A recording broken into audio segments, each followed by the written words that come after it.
We'll be live in just a couple seconds. Great. Okay.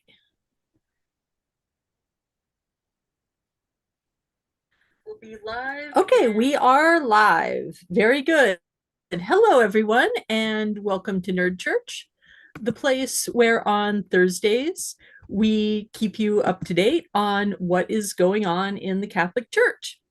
And I had a whole bunch of cool stuff that I wanted to talk about today. And then Joe Schmid, mid-tier um, agnostic debate bro, decided to very loudly and publicly and splashily announce that he was converting to Catholicism or reconverting to Catholicism or just going back to being a practicing Catholic, depending on how you want to describe it.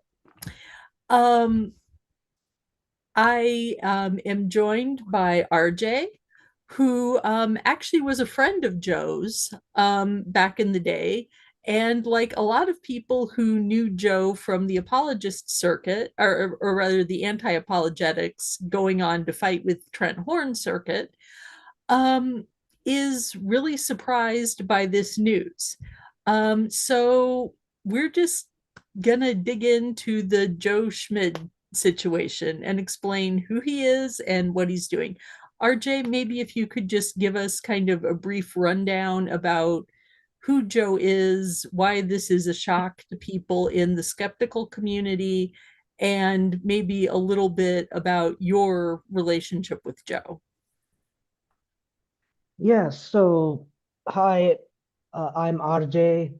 Um, I I was, and I guess I still am a friend, maybe, perhaps still a friend of Joe Schmid, since like I think 2020 or late 2019 and like early 2020. Okay, so Um, you've known him for a long time. Yeah. I actually knew Joe before, much before he became famous. I mean, I do know that by that time I started knowing him. He started a YouTube channel, but it Mhm. was very small, very Yeah. small. So um, and I should mention that I also have a YouTube channel called Absolute Optimist. Okay. Um, And if you want to drop a link to that in the chat, and then I'll add that to the show notes later on. okay. Yeah. I might drop that link here. Yeah. So anyways, I'm like, Joe was an agnostic for a long time, much longer than myself. I actually became a sort of like a general theist or like optimistic theist, um, as my channel name would suggest that. So to me, it's like him going straight into um, Catholicism, trad Catholicism, not even, like progressive one or like left-wing one. Um, so that was quite shocking to me. It was like, what just happened? What just happened? I mean, there are people who are friends of Joe who do know that he became a Catholic. That they knew that he became a Catholic 6 months ago. Um, Now he didn't tell me all that stuff. My communication with him was rare and rare in this year, 2026. I mean, it's not uh, totally like he did not like totally ghost me or something, but the communication has been much slower in this year than And than it. and do you feel like that he's kind of um I don't want to say ghosting you, but maybe like he's he's choosing a new set of friends, maybe now that he's converted. Do you Yeah, think it's related to that, or I mean, Joe probably already had many, I guess, many offline friends. Like I know I have been friends with Joe certainly for a long time, and I would chat with him almost every day. But all that was online, right? All that okay? was on either like Facebook. I would send like long messages to him. He would respond. Um, and like sometimes we would voice chat some rare times because he would always be kind of busy. um, but the thing was like he would respond almost every day Yeah. in So basically the kind of really emotionally and basically the kind of friendship that a lot of us build up with people that we meet over the internet, yeah, yeah, where it's like this is somebody that you're talking to all the time. You are, you're friends, you're sharing your thoughts. It's just that you're not ever physically in the same room. yeah. And I was one of the earliest Patreon supporters of his too. Like I supported him on Patreon much before it was cool to do so, I guess. um, so it's like um, I actually thought that look, he's gonna become like a general theist or something, you know. Like I do know that he was leaning toward theism, like just a year ago, I think he said like he's leaning toward theism.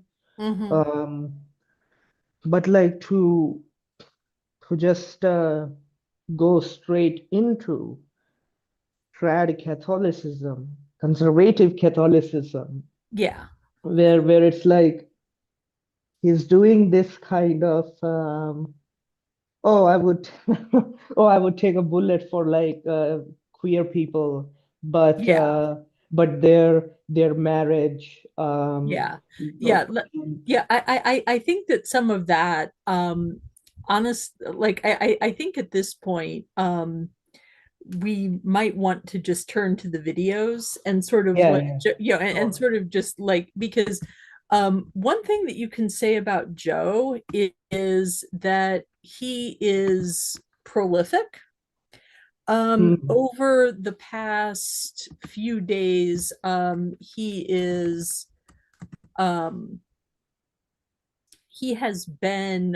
he's been making the rounds of all the major Catholic apologetics channels. He has he's made the rounds in all the major Catholic apologetics channels. He's put out, I think at this point, something like 25 hours of video, um just going over his just going over his conversion. It's really like the amount of Joe content that I have to admit I've been ill for the past couple of days.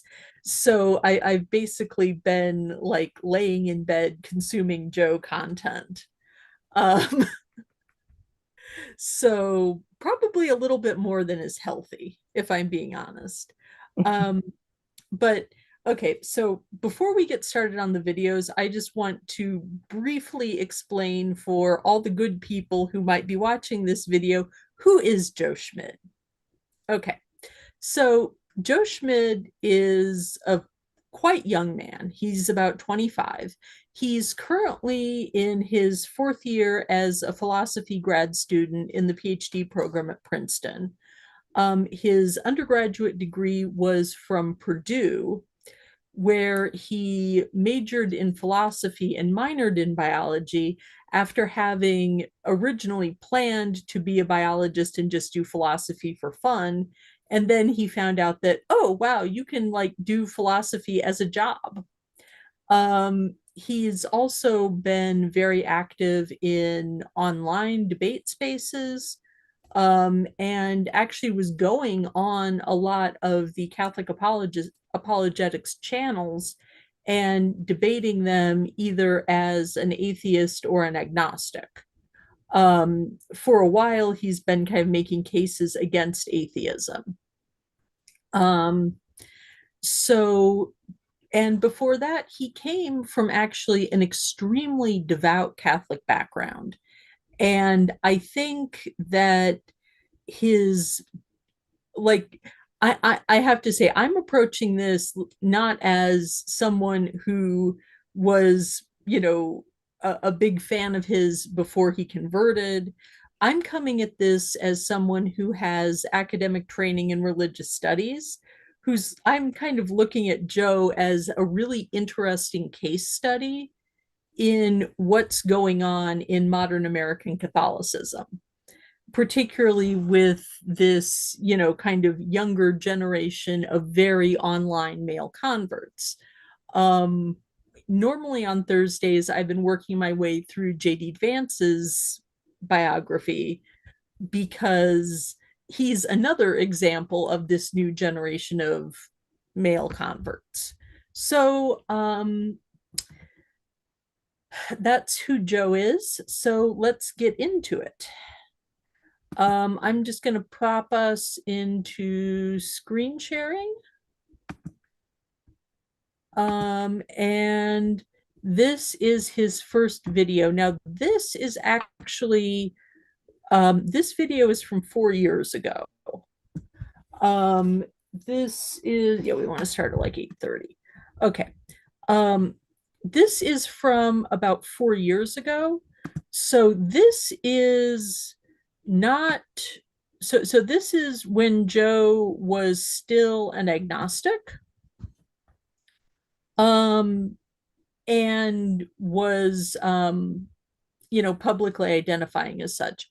One thing I will talk about is that um I don't think that he's grifting. I think that this is a sincere conversion.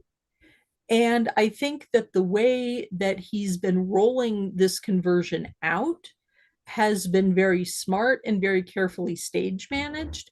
But I think that that's because, like a lot of us, he's realized that in a lot of ways, if you want to do philosophy, if you want to do religious studies, um, in a lot of ways, setting up a YouTube channel is the best way to do that for a living. um I know that there's what you know him like. Do you think that I'm correct in that assessment? Yeah, I think you're correct. I think he genuinely did convert. I also don't think that he's grifting. I mean, it should be mentioned that it is certainly true that look, if you become if you start subscribing to a particular religion, um, specifically something like an exclusivist kind of religion, where your conversion would be considered really important and really good for, like, say, converting other people, evangelizing basically, Yeah, right? yeah, Um, yeah, and like in that scenario, like in that case, it is pretty clear that he will certainly gain many more followers. And like his videos have received many more views uh, yeah, than than it gained yeah. um, At this point when he he's was an agnostic. Sorry. yeah. Well, and at this point, it should be mentioned that, he's picked up like another like 25 paid subscribers on his Patreon. His view count on a lot of his videos are like doubling. So I would say that, it was not a foolish decision. Um, Dr. Kip has said that he's looking at it as an interesting case study on the intersection of conversion with the Bible. I'm afraid, Dr. Davis, that you are going to be sorely disappointed because one of the things that we're going to discover here, spoiler alert, is that his knowledge and interaction with the Bible is weak and really superficial. In fact, I'm willing to say that he doesn't seem particularly well read outside of philosophy. But anyway, let's just see what Joe has to say. And again, this is 4 years ago. This is Agnostic Joe from the past. He was, I believe, still, this would have been his senior year at Purdue.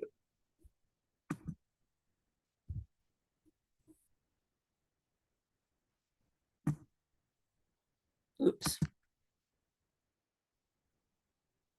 Well, what would convince me? Well, on my evidential scales, right? So we've got a scale on for atheism here, or perhaps naturalism. We could pick a specific atheistic hypothesis, and then the scales for kind of broadly traditional theism or perfect being theism.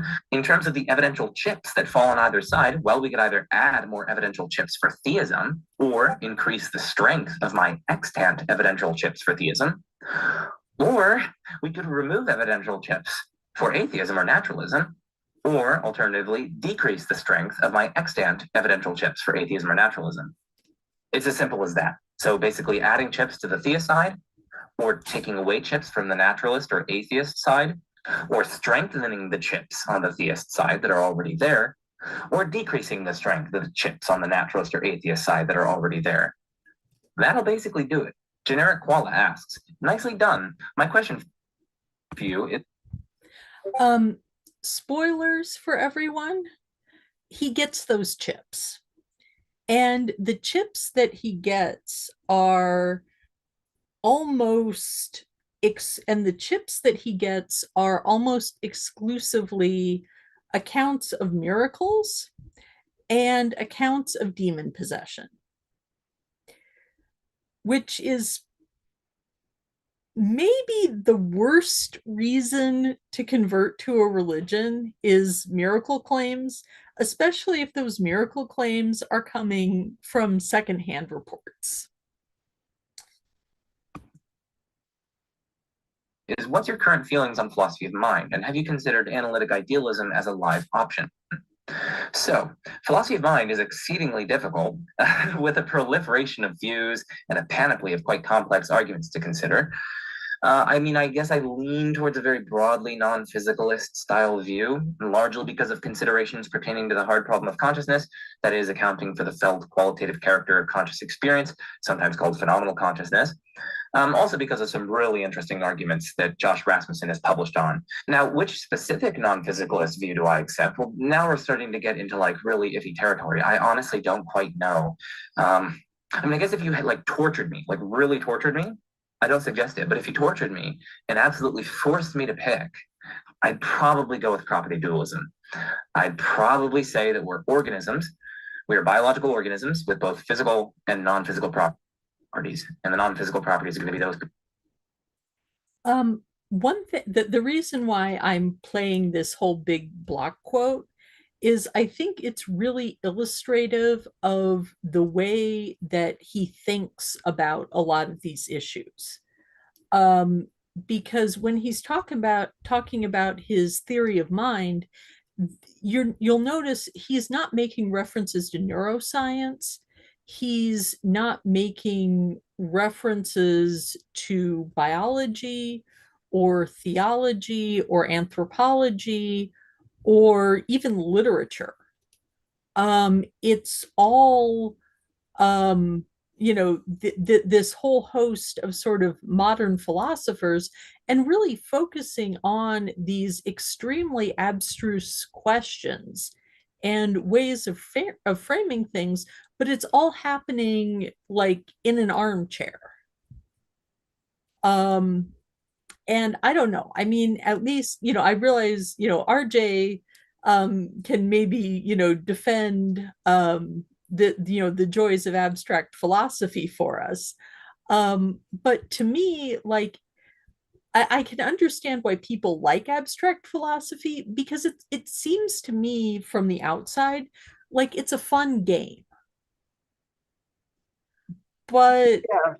So, um, I would say that abstract philosophy, or like as it's like currently it's going on, it's called like analytic philosophy.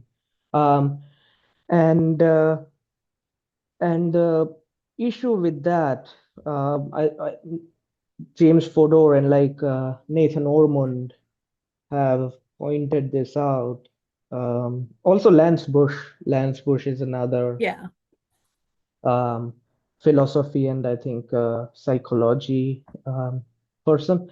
And he pointed out that sometimes philosophers are in a kind of a social environment where they are just affirming each other's beliefs and are sort of locked in a box, such that they are not interdisciplinary, and due to lack of empiricism, they they sort of are ignorant of basically what's going on around the world. And uh, and due to this ignorance, and this echo chamber, there is also this arrogance, um, yeah, like arrogance of like philosophers sort of like. So let me give you an example, right? So Robert Sapolsky wrote a book called Determined.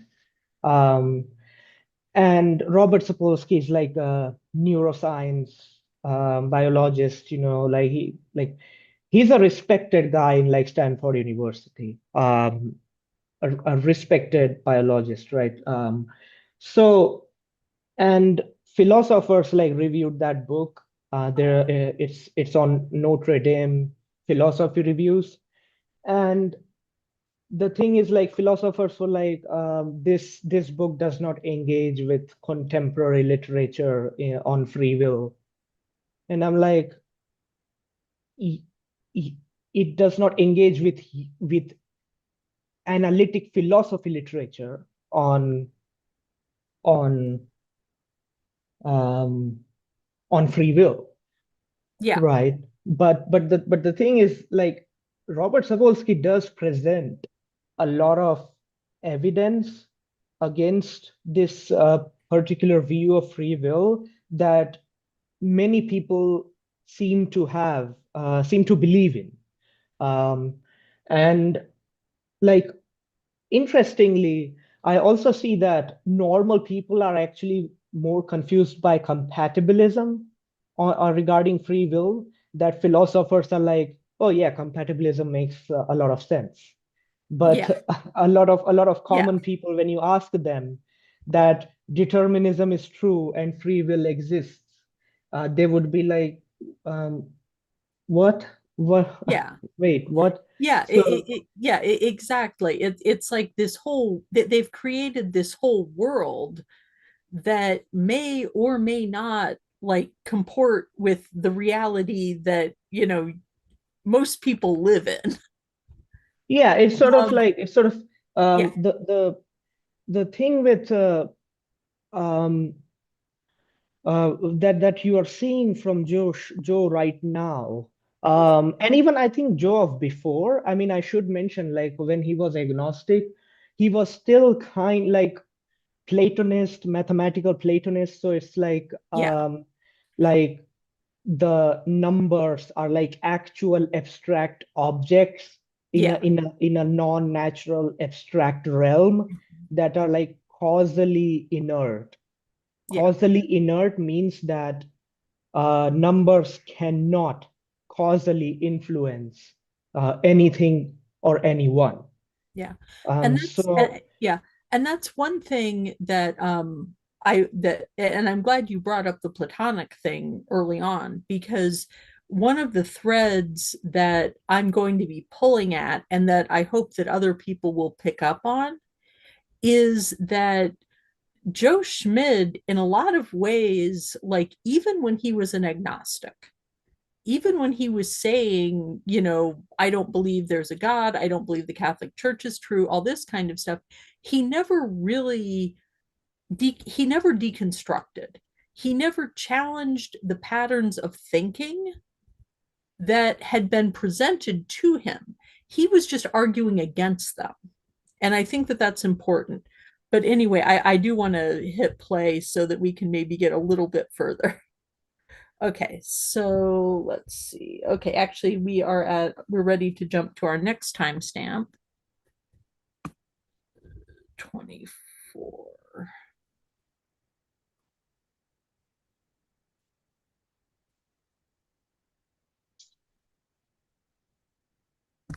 Okay. Will become a professor and become a more busy person, then what will happen to this channel? I mean, I'm guessing the channel will still be up and alive and kicking, similar to how Professor Daniel Bonavac still produces wonderful content on his channel while being a tenured publishing professor in philosophy. So my guess is that it'll still be up, alive, kicking, alive and well. J. Victor asks, instead of saying miracles don't happen, which is a denial, not an argument, miracle arguments should not be denied on the basis of Hume, but with a critique of the fact itself. Say the witnesses were deceived, they lied, and so on. What do you think? I mean, by my lights, I think it's perfectly kosher to point out that miracles in general have an extremely low intrinsic probability. And so the evidential bar they need to reach in order to convince us that they really happened, as opposed to any of the other far more intrinsically probable alternatives, such as honest mistakes among alleged witnesses, self-deception, lying, hallucination, misperception, social contagion effects, etc. I think because of this, the evidential bar that they need to reach in order to convince us that they really happened is quite high. Now, this is a salient point afflicting pretty much any argument. Now, I want everybody to remember this. Like, take a clip of this in your mind and then think about it when he starts in the later videos after his conversion, when he talks about his acceptance of miracles. Because one of the things that you're going to see is that all of this skepticism completely goes out the window. He is willing to accept third-hand reports of events from people who are interested in using miracles to convince people that the Catholic Church is true, and not take the skeptical examination of those arguments in any way seriously. And that is a problem, and it's a big problem. For miracles.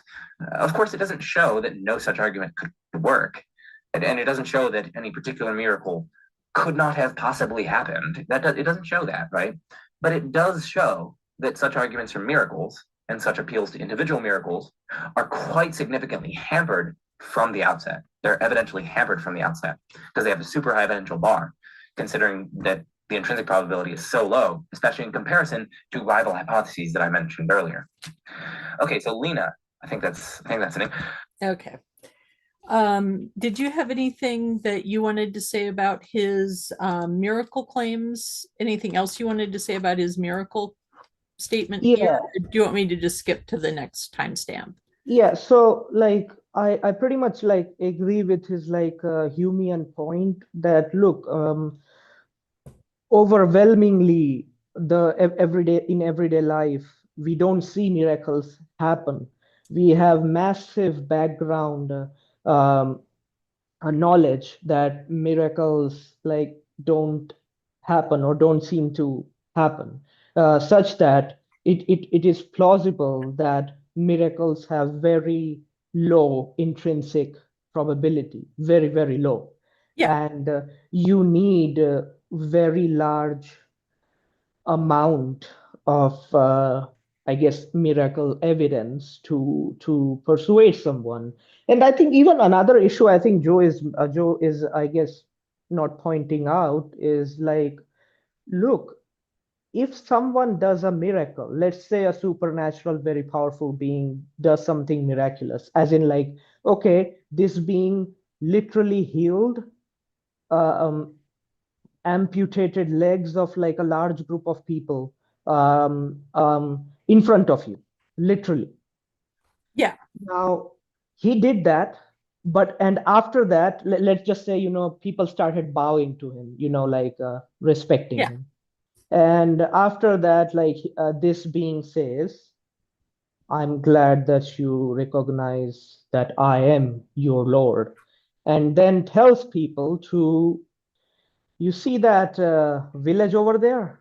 Um, I want you to burn that village down and physically and sexually assault everyone, including non-human animals.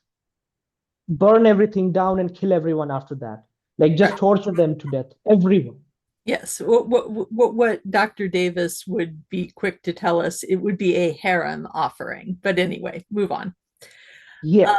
So, Um, so look, if a being did that, you would still think that this being, even though he's powerful, he is not omnibenevolent.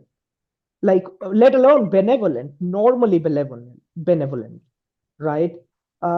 You would think that, wait, what the fuck just he said? What happened? right. What happened there? And like you would ask him to say, please say it again, master or lord. And he repeats that. So I guess some people would, out of fear, start doing that, literally start burning down village. Some people might not. And maybe this being will like start torturing those people and then breaks them after like brutal torture. And they'll say, Yeah. like, please stop doing that. I'll do what you say. Right. Yeah. Yeah. But, Exactly. but I mean, notice that, yeah, but notice that this would not persuade anyone that this being is omnibenevolent or the right. tri-omni God, right? That uh, Catholicism affirms, right? Like they Right. affirm Right. tri-omni God, right? Right, So exactly. And miracles don't get you to an omnibenevolent God. Miracles at most get you to something happen that we can't explain. yeah, And yeah, yeah, exactly. And it's essentially it's a God of the gaps argument. yeah, I mean, it's also like sort of, I mean, someone could get to the miracle, but miracles, so from miracles to their view of God, but it should be like you need to be very careful in your inferences. Yeah, And the like the way Joe Schmid went about this is just absolutely insane to me because it's um like look, you actual historical critical but biblical scholarship disagrees with the Catholic Church's um, main core doctrinal interpretations, right? yeah. Like But the thing what is, yeah, actually, yeah. sorry, But go the ahead, thing go ahead. is that like critical scholarship is not part of this conversation that Joe is having. Joe, like, it's like basically he's got miracles and he's got philosophy. Yeah, And yeah, that's but and that was one of the things that's most shocking to me is how shallow all of this is. I mean, yeah, and what is shocking to me is that Joe, it is bizarre to see Joe um, disrespect an entire discipline that has been um, like very important and is using the same exact historical method that like normal historians use Right. to establish something, to write history, Yeah. right? To like he does not engage with historiography. Even Ethan Muse, right? Like interestingly, so I don't know if you saw his debate with a Mormon guy, No, and honestly, I have to say, this the past few days since Joe Schmid's conversion has been like a real like baptism by fire for me into the world of Catholic apologetics because that's something that I personally tend to avoid because Catholic apologetics arguments are so bad that even when they're arguing for something that I am willing to believe and I am willing to accept as a religious truth, it makes me want to not believe it because their argument is so stupid that it makes me unreasonably angry, and it makes me want to go, I do not want to be on the same side of this issue as you.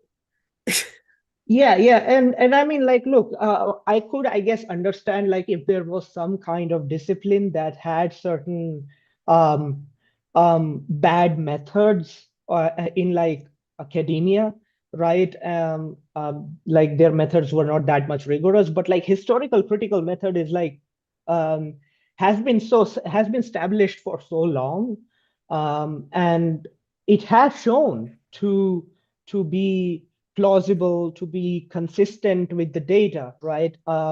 It has like it's just like the like to do that, like the what what is interesting to me, I guess not interesting, but like really saddening is not just that he's throwing out historical critical method and like just his history in general with the way he's approaching this. He's also throwing out um like general um like what I would call um the philosophy of science people Yeah. would say about basically even partly science itself, partly by that I mean is it's like a lot of scientific methods, and by the way there is no like a kind of a general scientific method, like that's a mis kind of a popular thing. People say like, oh, there's this scientific method, but like there is Well, no the scientific method, but a bunch of scientific methods that are like um, close to each other or like use familiar parts. But one of the important things about science and like history and like these sorts of disciplines is that the conclusion that you are establishing, um, it's fallibilistic in a way that is not compatible with the way Joe is approaching like Catholicism, right? The kind well, of yeah. Well, I was going to say, because he's approaching everything from the point of view of either it's like it's a very philosophical, like either this proposition is true or this proposition is false. And in history, you usually, like, okay, yes, there are some things that we know absolutely did not happen. And we know that there are some things that, like, almost certainly did happen. But in between, there's a whole lot of this probably happened this way, or the balance of probability is in favor of the event. But you can't just say, okay, this happened, because people make mistakes. People remember things. Two people will see the same event and remember it differently. It's there's a whole world that he's missing. oh Um, yeah, psychology too, yeah, yeah, and exactly. neuroscience, Yeah. and Well, yeah. Oh, yeah. And psychology is another branch of human experience that does not enter into his thinking. Um, anyway, I'm going to hit play again because I want yeah, to at yeah, least sure. get through a little bit more of these videos. Yeah, sorry for Oh, yapping. no. I'm always talking longer than is reasonable. On naturalism than it is on theism. So that's a kind of generic consciousness argument, but also more specific ones. Like recently, Justin Clement and Brian Cutter published an article on a new argument for God's existence from psychophysical harmony. It's super fascinating and honestly quite plausible, and I think it provides serious evidence for God's existence.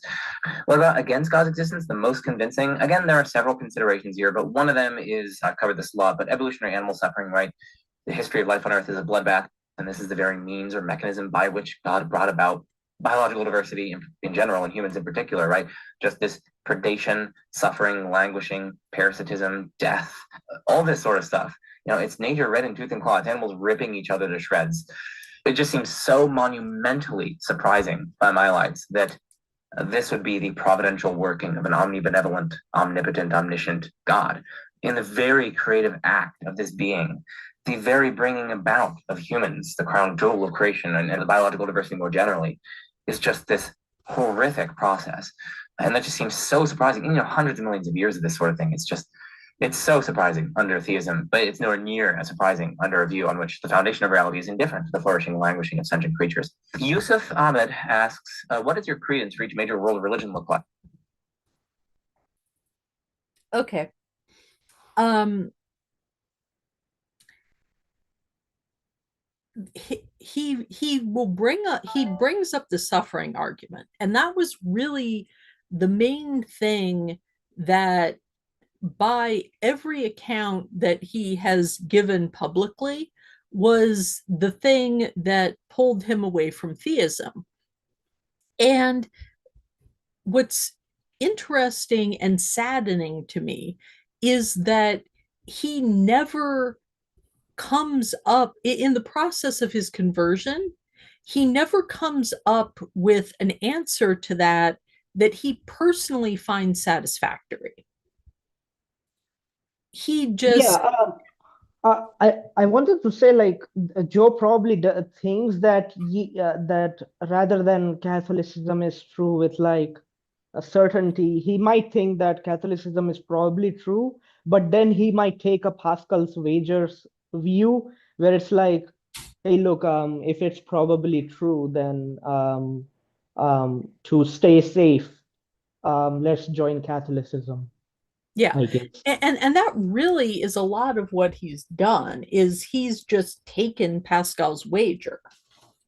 Yeah, and I mean, like, I would think, like, but Joe, um, you you were a moral, like, intuitionist, I guess. So moral intuitionism is like this um epistemology.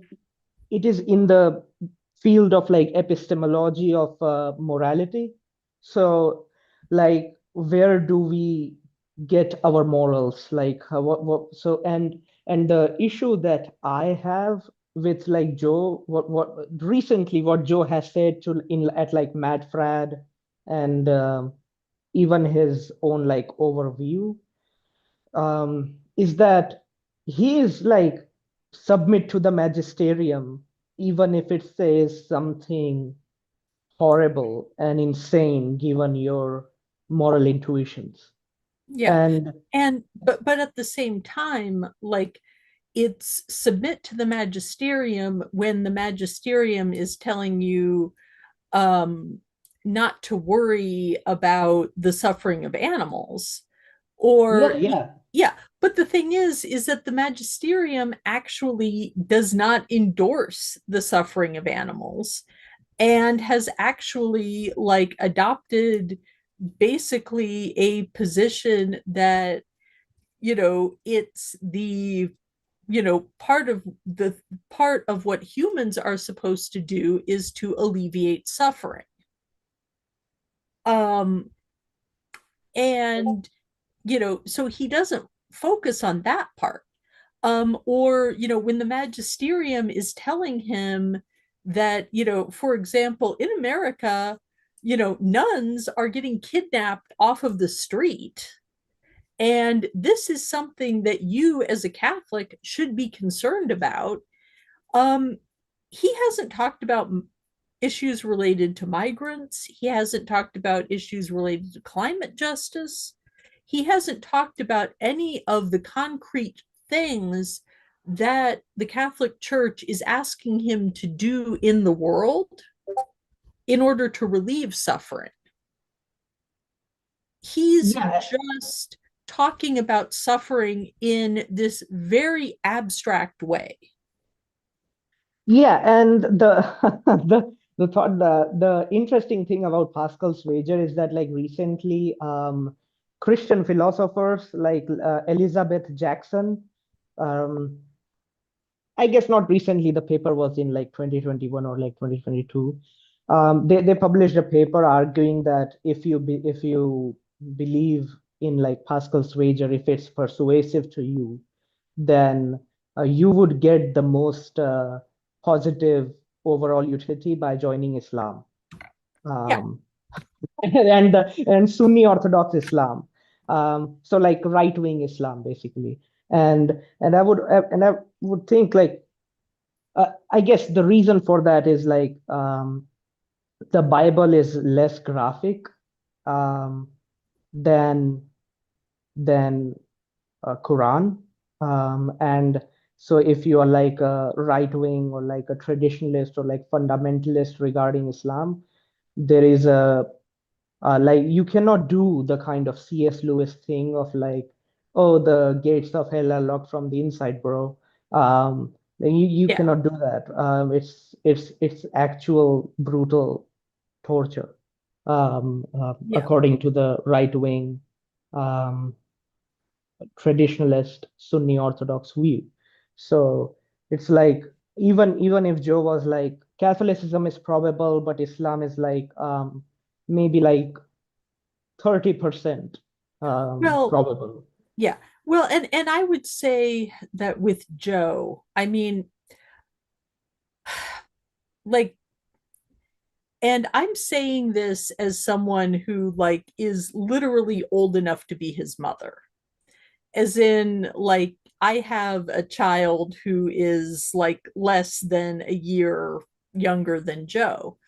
Um, it strikes me as, he wasn't a religious when he went looking for he was looking for God, and he ended up going back to his childhood faith, which is an incredibly common story. And I don't think that it's particularly unusual that he ended up being raised in, devoutly in one religion, and that when he comes back to religion, he just goes back home. Um, Yeah, and I mean, and I mean, in some way, I mean, not to say that like bouncing from religion to religion to religion is like more defensible, but I would almost have more. I would almost believe that he had really examined the truth claims of religion and examined his process. If, say, he had gone off and, you know, studied Islam, or, had gotten baptized Mormon in there somewhere, or, had been hanging out at his, local Buddhist temple or whatever, right? yeah, exactly, right. And I mean, the thing is like he talked with like Ethan Muse and Cameron Bertuzzi was like sending him like how do you explain this? How do you explain this? So he was surrounded more by like Catholics, right? Yeah. Right-wing traditionalist Christians than like being surrounded by say a bunch of Hindus or Muslims or Buddhists Yeah. and uh, and like Well, like Ethan. yeah. So sorry, go ahead. No, I was just going to say, I want to hit play again, Yeah, sure, because sure. Do that, do I that. think that one Sorry. of the things we'll see is that he's not really ever engaging with other religions in any kind of a substantive way. It's like he has that classic conservative Christian trap of there's Christianity, and then there is atheism, right? Or like not there's Christianity and there's not Christianity. And that's all he has. Okay, so I'm going to hit play again for this next question. But yeah, those are the content creators that I'll mention, the atheist content creators that I'll mention. Again, I'm intentionally restricting myself to small-ish content creators. And I'm not claiming that that's a fully representative sample. The dude says, what is your view on mathematical Platonism? What are the arguments for and against this view that you find the most compelling? So I tentatively lean towards realism with respect to mathematical objects like numbers, shapes, sets, and the like. And as for which realist view I find most attractive among the realist theories, it would probably be a broadly Platonic realist view in the contemporary analytic sense of Platonism, not Plato's own views. What is the best argument for this? Well, probably the family of arguments known as indispensability arguments, quantification over mathematical objects, and just more generally, math and mathematical truths are just utterly integral and essential to the success of science, and that this gives us good reason to think that there are such things. And also, I mean, just the intuitive fact that these really seem to be objective, mind-independent facts. It does seem to be a mind-independent, objective, necessary truth that like 1 + 1 = 2. And if we think that truth corresponds with reality, arguably this truth would have to correspond to some sort of reality, like the number one and the plus function, etc. What's the best argument against? Well, definitely simplicity considerations. Anti-realism and nominalism are definitely simpler ontologies than realist views, and that is a mark in their favor. Moreover, I guess one of the best considerations that they have is like epistemic considerations. Realists are saddled with the task of explaining how we have epistemic access to this acausal realm of abstract objects. So yeah, I mean, again, I'm not saying that that's an insuperable problem, and I've actually covered that in many videos on my channel. But anyway, those are the best arguments for and against, respectively. Apologetics Squared says, congrats, Joe. Well, thank you very much, Apologetics Squared. If you guys are interested in Apologetics channel, you can check out his. I like how he covers non-traditional style arguments on his channel. Say you use a time machine to meet your future self and learn that future Joe is a Christian. What would you ask him? First, I'd ask him to kill me. Would he be able to do it? Could he kill me? If I gave him a knife, would he be able to cut my throat? Would he? Think about it. Like, if he tried, what would happen? Would he slip on a banana peel?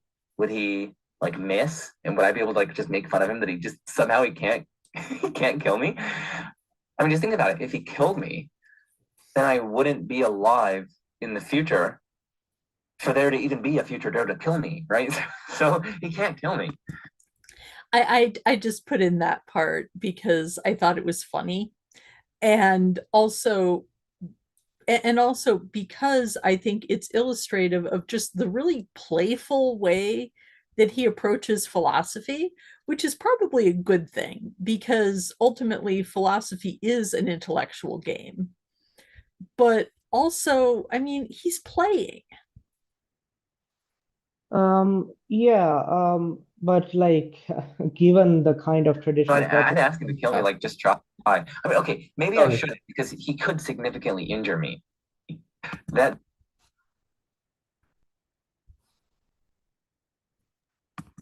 okay, I take that back. I'm not going to ask him to kill me. I'm not going to ask me to kill me. Would that be suicide? Would I be committing suicide if I asked future Joe to kill me?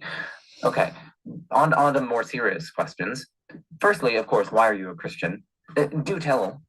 Secondly, what kind of Christian are you? Like, are you just like broadly Protestant? Are you Catholic? Are you Eastern Orthodox? What model of God do you have? I mean, I doubt that it would be like a high octane classical theism, but like, what model of God do you have? What soteriological model do you have? I mean, again, I doubt that it would be eternal conscious torment, but are you an annihilationist? Are you a universalist? Are you agnostic on it? What model of providence do you have, right? So like, are you an open theist? Are you a simple foreknowledge proponent? Are you a theological determinist? Are you a Molinist? Yeah, pretty basic things like that. These sorts of things that I'd ask.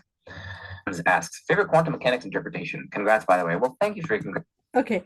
Yeah, I just want to throw out like that whole like if you could meet your future self and ask your future and find out your future self is Christian, how would you react? And his immediate response is, I would be asking my future self all of these like really abstruse theological questions. It's like, it's like as our friend who is watching from the Lecontius Institute pointed out, um, you know, that that there are no arguments that Joe ever makes that could not be made by a brain in a jar. Like his engagement with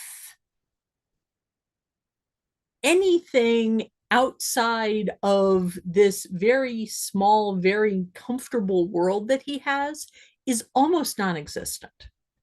Like to a degree, I mean, just again, I keep thinking about how young he is, and again, it's not his calendar age; it's also just how sheltered he seems. Like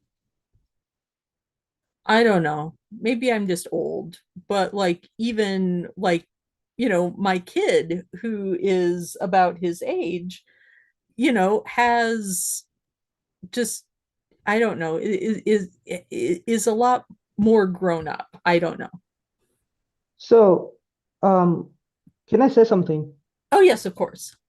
Yeah. So, I just wanted to say like this thing that Joe like seemed to have like he was very enthusiastic about his like conversion to Catholicism, but it's like wouldn't you be like very serious because like um, a lot of people are in danger of eternal conscious torment given his beliefs.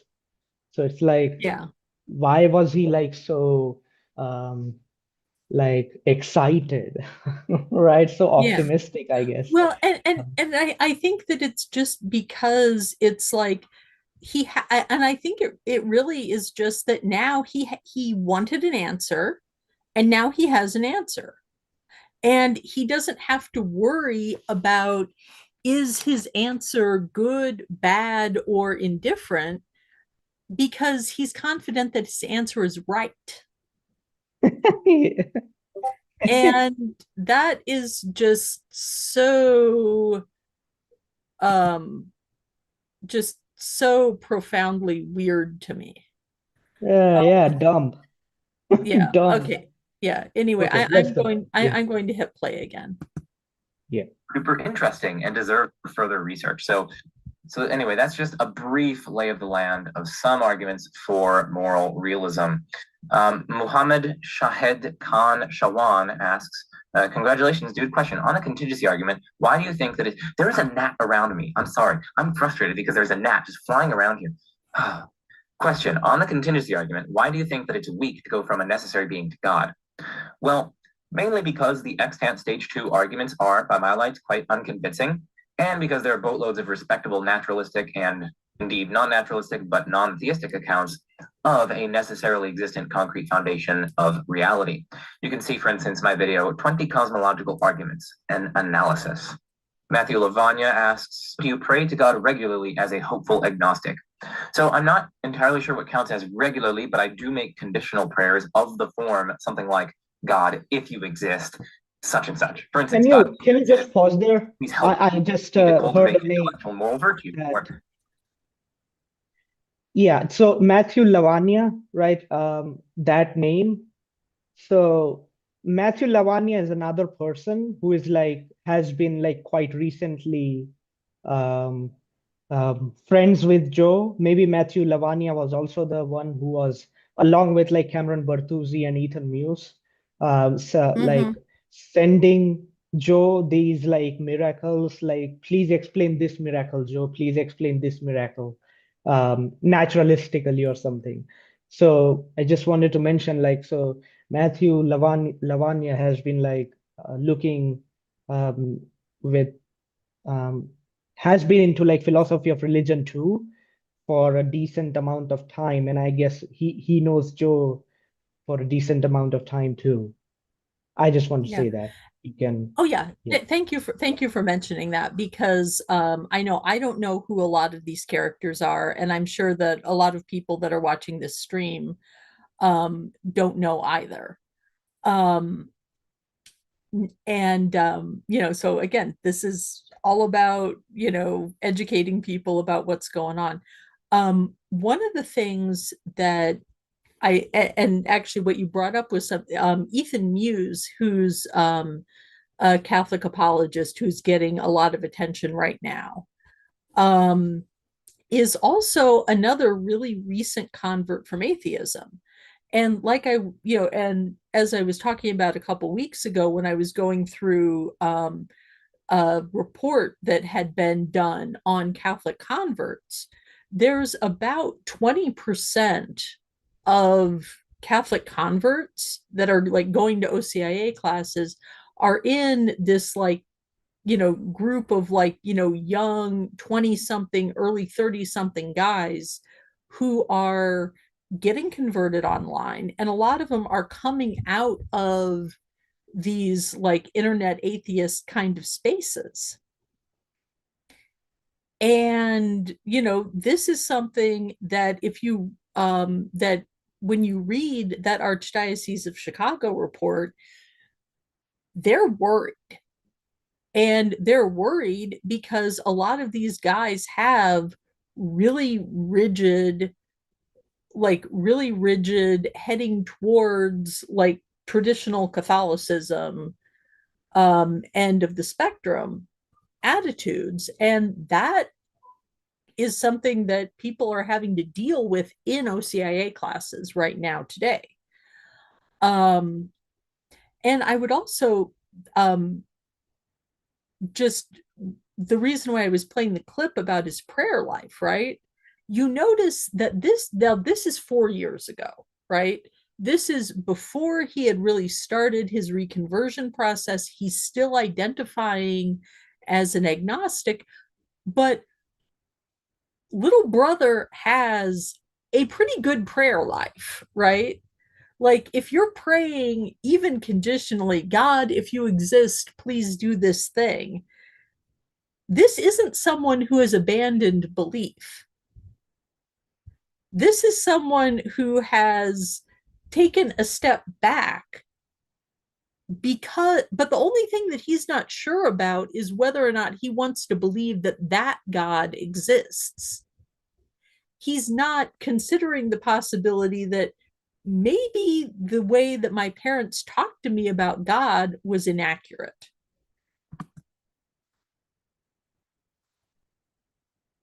God, if you exist, please guide me to truths, things like that. I think this is eminently rational. Indeed, failing to do so as an agnostic might actually be irrational. There are various different ways that you can argue for that, but here's one. It's just a kind of an argument from analogy, right? So imagine that you're lost in the wilderness and you have good reasons for thinking that it's roughly just as likely as not that there's a helicopter crew flying above the wilderness looking to save people like you who are lost. And suppose further that you have a flare gun that you can shoot into the sky that you know would alert the helicopter crew to your existence and make it more likely that you'll get help. Finally, suppose you can do so at basically no cost to yourself or to others. Obviously, then, you should shoot the flare gun into the sky, right? And this scenario is entirely analogous to agnostic prayer. I'll let you guys fill in the details of how the analogy goes, since I think it's pretty obvious. Wayne Rossi asks, when I took metaphysics. Yeah. So again, like if you don't, so again, he's making Pascal the whole time, he's making Pascal's wager, right? He's almost like daring God to prove to him that he doesn't exist. Now, I do have to say, like, from my own experience, as somebody who came back to Catholicism after being away from the church for a good amount of time, um, there were times where I prayed about things that would bring me back to the Catholic Church. And it was, generally things to the effect of, God, I'm not coming back until we get girl altar servers. Like when I was at my least dubious, I was basically willing to hold my soul hostage and dare God to fix things, right?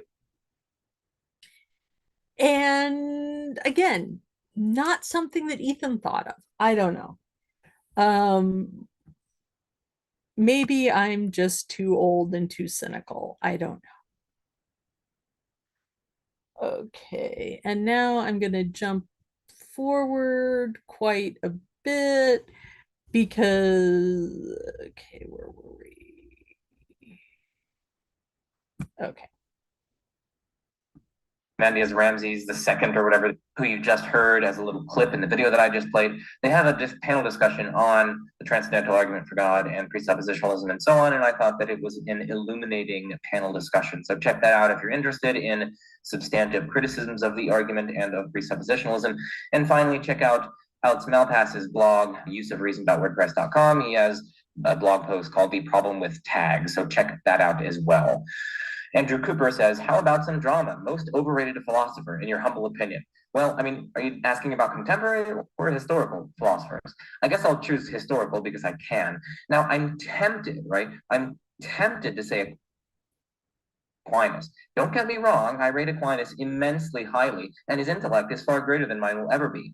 But some people, especially some Catholics and especially some Thomists, seem to treat Aquinas as if he were basically God incarnate, he who shall not be questioned. An attack on Aquinas or his arguments is taken basically to be an attack on everything good and true and holy and divine. Aquinas deserves to be rated highly. Don't get me wrong, but somehow people manage to still overrate him and elevate him practically to the level of the left hand of God, with Jesus, of course, at the right hand of God.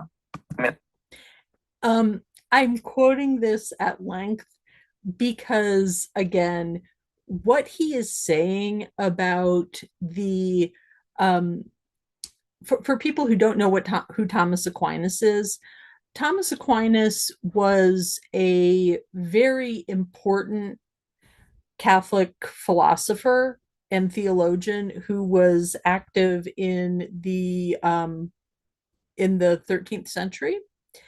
And he wrote an extremely important book called the Summa Theologica, which is this like monumental, massive work of theology. And it's basically his attempt to address every possible issue that a Catholic could ever face. And so a lot of Catholics get really obsessed with Thomas because you can just dive into Thomas and think that you have found the world's answer to how you should live your life in every possible way. And I would argue that in a lot of ways, traditional Catholics, and one of the things that's increasingly separating traditional Catholics from the rest of the Catholic Church is that they are 100% treating Thomas the way that treating Thomas Aquinas the same way that the exact same way that okay, they're treating Thomas Aquinas basically the exact same way that Protestants treat the Bible. They data mine him, they quote mine him, they pull out the stuff that works because for them, that suits their purpose, that suits their rhetorical needs, and then they leave the rest of Aquinas alone. Just to throw out one example, because as we get further into this, abortion is going to come up a lot, like a lot. Thomas Aquinas says that abortion does not become murder until after quickening, which is when the woman can feel the baby kick, which is usually something that happens between like 12 and 15 weeks, which coincidentally is well after the time that most people who have an abortion choose to have an abortion. So they love them some Aquinas until he disagrees with the current Catholic teaching on abortion. And then Aquinas, well, he just doesn't know. That's the thing. It's cherry picking, it's proof texting, it's all of those things. Okay, I'm going to keep going. RJ is just taking a bathroom break, which I am going to do once he gets back. So I'm going to hit play for now. I mean, I guess in my view, Hegel is kind of overrated, especially by some leftists. But anyway, let's move on. Me asks, hey Joe, what is your opinion on religious arguments to God from prophecy? It's been quite difficult for me to find a good attempt at moving from a prediction coming true to God being the cause. Well, honestly, I haven't studied these much, so I'm afraid I won't be able to offer many developed thoughts. I mean, some things that we need to be wary about here are firstly, many incompatible traditions claim successful prophecies supporting their traditions, and so we have a potential undercutting defeater here arising from disagreement across traditions and so on. Secondly, sometimes things and events are. And that is something that very soon he is going to decide is not a problem, because basically he's going to throw out all of the non-Catholic miracles and only accept the Catholic ones for no real good reason. Are intentionally or perhaps even unintentionally constructed or molded or shaped in order that they fit pre-given known predictions made in the past, or known predictions that have been written down and are kind of collectively understood to be part of a collective scripture base. Thirdly, we need to be wary that lots of supposed correct predictions are often quite vague and indeterminate. They're open to interpretation and a lot of post hoc fitting, kind of post hoc rationalize how it fits into a vague kind of prediction. And then fourth and finally, we need to keep in mind base rates, like how many failed predictions there were, right? I mean, if you're making lots and lots of predictions, of course you're going to get some of those right. And so we can. Okay.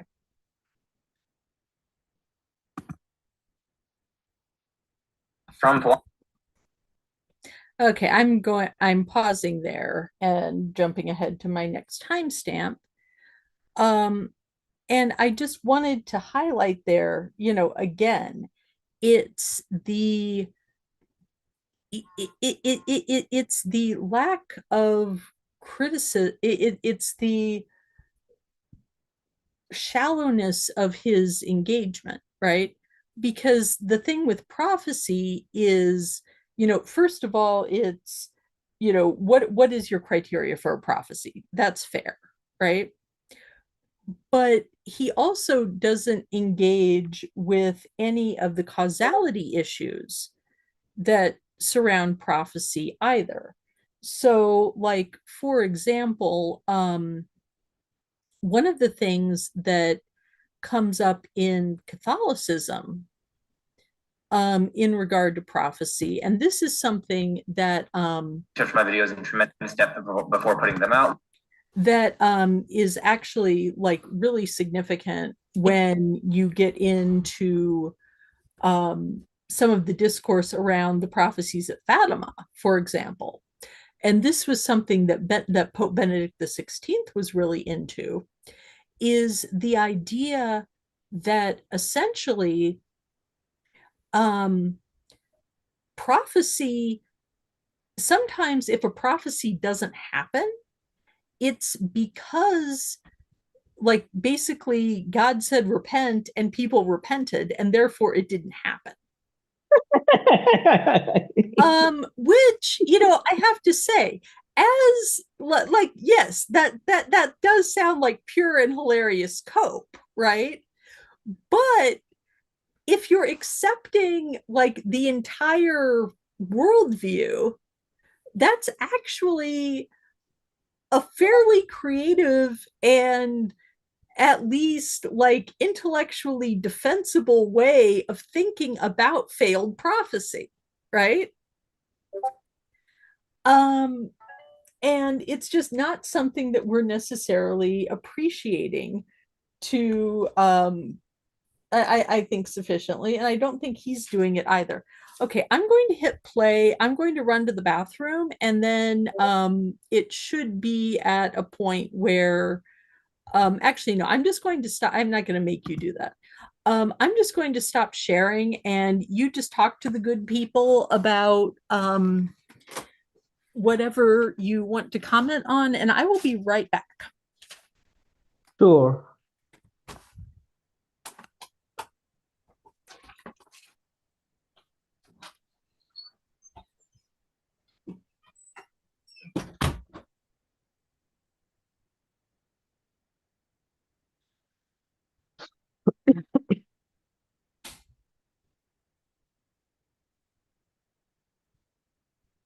So, hey, chat, it looks like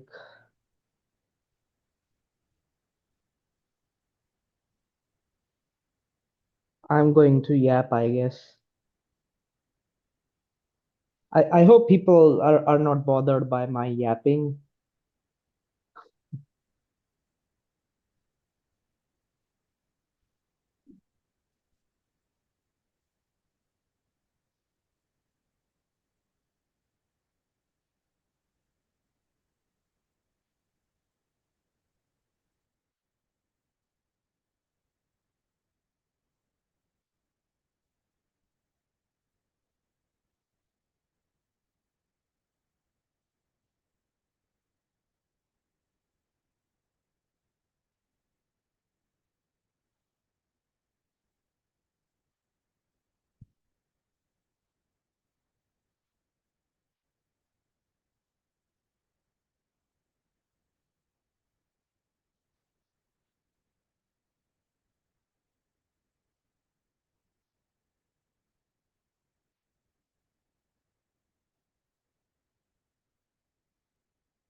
Okay, I have returned. Thank you. Yeah, it's fine. I'm Okay. just telling people to subscribe to my YouTube channel. Oh no, Um, that no, please, yeah. please. I hope that you'll do that. I am immensely grateful that, someone who actually knows Ethan, or sorry, not Ethan, but who knows Joe and is, understands kind of the online apologetics world, um, is, here to kind of guide us through the parts that I'm not as, that I'm not even, that I'm just learning about at this point. Um, okay.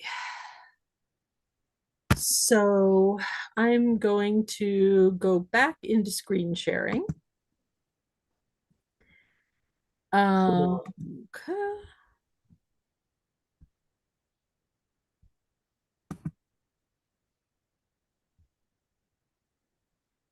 I'm going back into screen sharing and I am hitting play.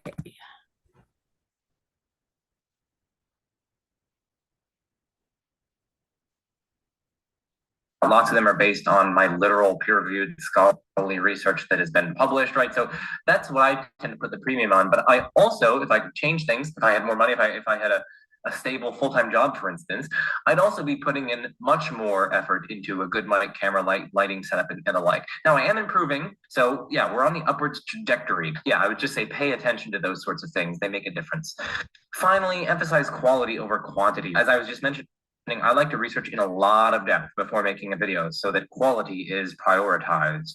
Instead of making one video every day or making a video really as often as I can, I emphasize quality over quantity. My videos come out whenever they come out, right? If it takes a long time, that's fine. What matters is the quality of the video, and in particular, the quality of the art. Now, the reason why I wanted to highlight like this particular quote is just because there are a lot of people who, now that theist again, is, you know, um, you know, um, basically the story with him is that in reality, he returned to the Catholic Church in like February, so right before Lent. Um, and he um but he did it very much under wraps on the download, didn't tell anybody except apparently like the whole world of Catholic apologists that he'd been fighting with for years. um and by fighting I mean going on to their shows and being the agnostic guest that they could debate with.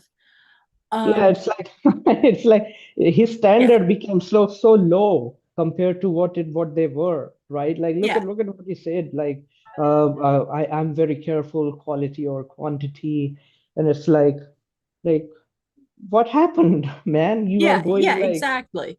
everywhere. Because yeah, exactly. But also, I wanted to bring up because um after he made his video saying, okay, after that video of him announcing that he was a theist, once that video dropped, immediately after that, there was this like media blitz where he was on Pints with Aquinas, he was on Council of Trent, he the and those are two of like the biggest name like Catholic. Capturing Yeah, Christianity yeah, from Capturing poverty, Christianity, thank you, right? that's another one. All the really big name um Catholic apologetics channels, like the ones that do not know that my channel exists and wouldn't care if they did know, right? Yeah. Yeah, all those people. He sort of rolled out this media blitz, and that led to a lot of people saying, oh, he's just grifting, he's a grifter. And again, I don't think that that's true. I do think, though, that he's a very smart young man who realized that, running a philosophy YouTube channel was a really good job to have as a college student, and was approaching his work with a degree of like seriousness and professionalism that frankly is what you need to do if you're going to maintain a YouTube, if you're going to be making any kind of a living on YouTube. And that's just how it is. So I'm going to hit play again. Implementation and the content, at least in terms of how I operate my channel. So that's what I would say. I'd say emphasize quality over quantity. Chewy says, will you ever study the apparently apparent proofs that all the religions bring forth and where they fail in providing an objective, true meaning to life? So I like that the proofs are not just apparent proofs, but apparently apparent proofs. I like that. Okay, well, I'm making my way through many such arguments one by one, of course. Will I ever get through all of them or even the ones from all religions? Probably not. Mitesh Patel says, what's the purpose of discussing an undefined God with theists when their specific God is described in their scriptures? Well, for starters, I don't think the theistic God is undefined, right? God is a being who is omnipotent, omniscient, essentially morally perfect, omnibenevolent, or loving, necessarily existent, independent, the ultimate source or exclamation or foundation of reality, supreme in value, worship-worthy, non-physical and immaterial, personal, perfectly free, perfectly rational, the creator and sustainer of the universe and its contents, and so on. And so on, right? So the capitalist, I hate life. Let's start with a dirty joke, right? So these sorts of jokes.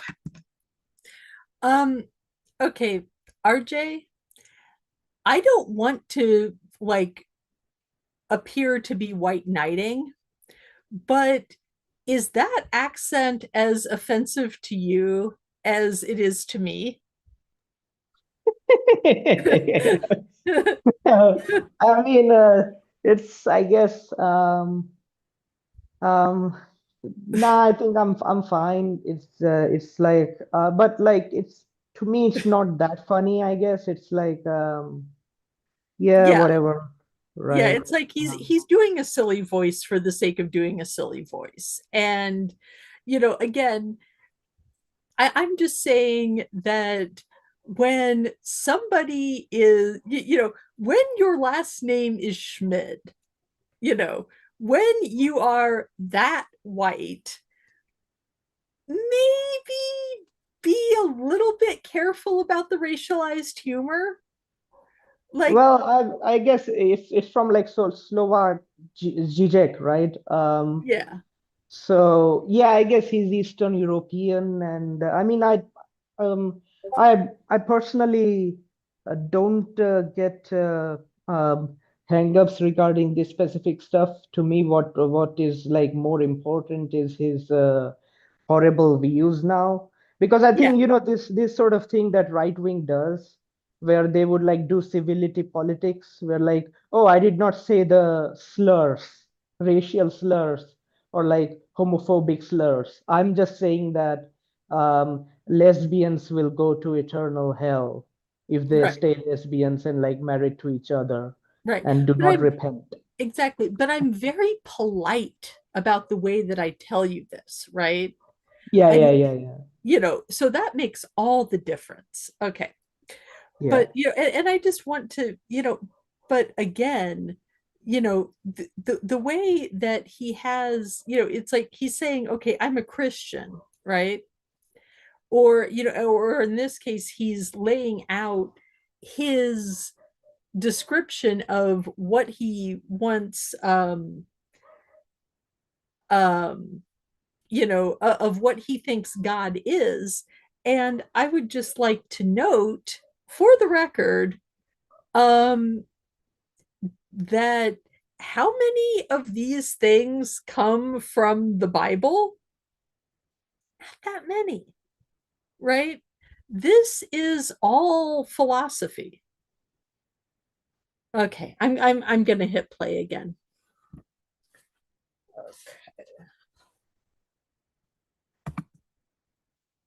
So yeah, that's my first point. I don't think the theistic God is undefined. Second, and not all theists accept scriptures, right? And even those that do may not think that their scriptures provide a fully fleshed out model or conception of God. Third and finally, the purpose. You're asking what's the purpose of discussing these sorts of things. The purpose is to get at the truth of the matter and to help both ourselves and others find the truth of the matter. Borders asks, any thoughts on Alistair McIntyre, particularly after Virtue? Any thoughts on Ian Hacking? Do you have a preferred view on the philosophy of mathematics? So unfortunately, I hadn't read After Virtue, so I can't comment much on that. We did read some McIntyre, particularly significant portions of his Ethics and the Conflicts of Modernity in one of my grad seminars at Purdue. Unfortunately, I don't remember too much, partly because I found it boring, and also partly because we read it during a very stressful point in the semester in my life. So regarding Ian Hacking, from what I have read of him, he seems to be such a wonderful writer, first thing. I mean, that's the first thing that I want to say. But secondly, he's most well known for his entity realism. Now, I'm not an entity realist. I'm broadly speaking a realist simpliciter, a scientific realist, that is, though perhaps with the caveat that in the highly theoretical elements of physics, that kind of highly theoretical domain, I might lean towards a kind of epistemic structural realism. As for philosophy of math, I have specified my views on that earlier in this video, so I kindly advise you to check that out. SNL Draco, the most important question of all. Oh yeah, breast robotics. So I'm not going to answer that. El pingüino. El pingüino. Do you still keep up with the philosophical arguments surrounding the topic of abortion? And do you have any pro-life or pro-choice philosophers you particularly enjoy the work of on the topic of abortion? Okay, he's going to be bringing up his views on abortion. I am not going to use this space to get into a debate over the ethics of abortion. What I am, because that's not really germane to the topic, but what I would like you to do is pay very close attention to the way that he talks about abortion. Because one of the things that,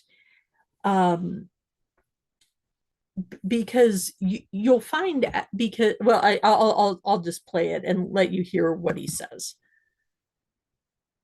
Abortion. Trying to keep it short for your wife and 12 children. Well, thank you very much.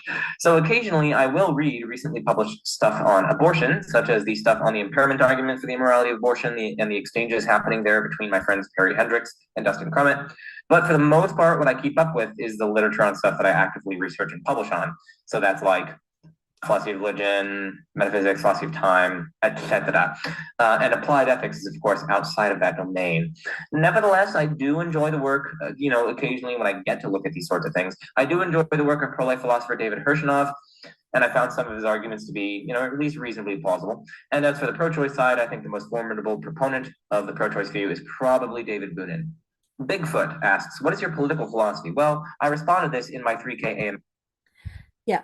Again, look at how abstract his discussion of abortion was, right? It wasn't, this is why, it never reached the level of, this is something that has a real impact on real people's real lives. These are the theoretical arguments that I enjoy. These are the theoretical arguments that I don't enjoy. Yeah. And Sorry, go ahead. and the thing is that for a lot, like I I cannot overemphasize how much the issue of abortion dominated Catholic discourse in the 80s and the 90s and the first decade of the 21st century.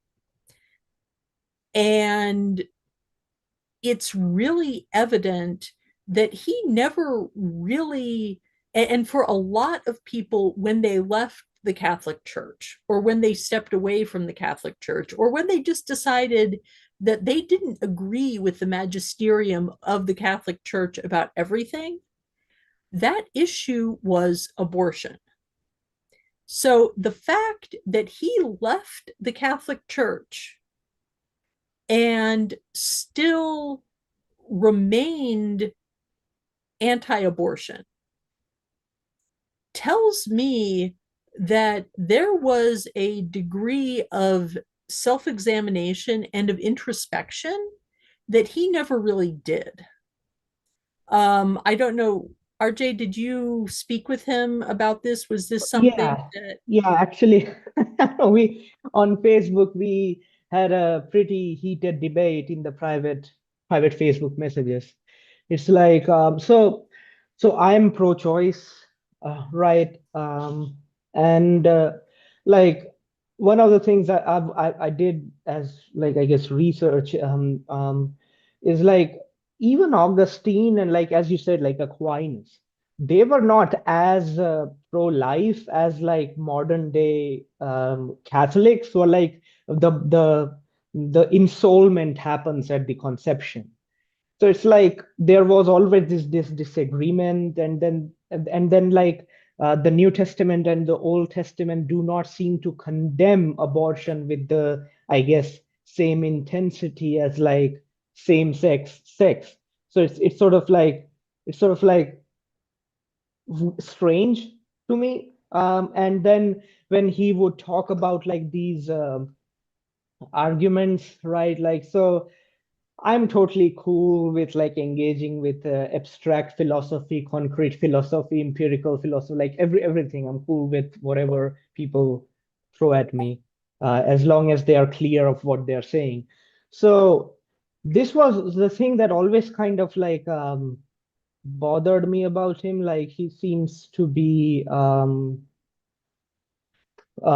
yeah, his moral intuitions are like still close.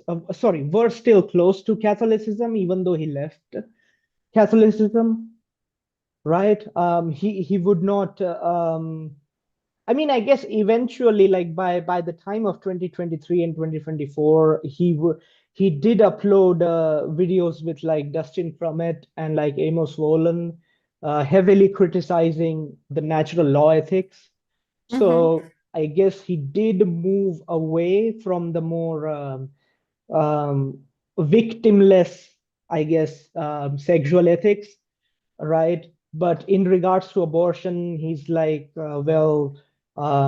a fetus is like a human being, and like killing a human being is like immoral or like a murder or something. And it's sort of, I guess that's the kind of thing. But of course, the important point, interestingly, he did not talk much about the burdens that women bear when they are pregnant with a child, right? And that suffering to the conscious person versus a fetus whose future, I guess, future life is on the hands of women, I guess.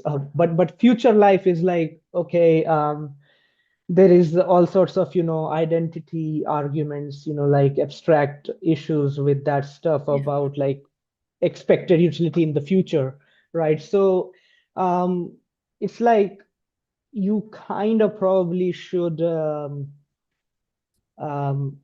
not just. By the way, interestingly, large majority of philosophers actually support pro-choice view. Like this is the thing that large majority of analytic philosophers strongly agree on.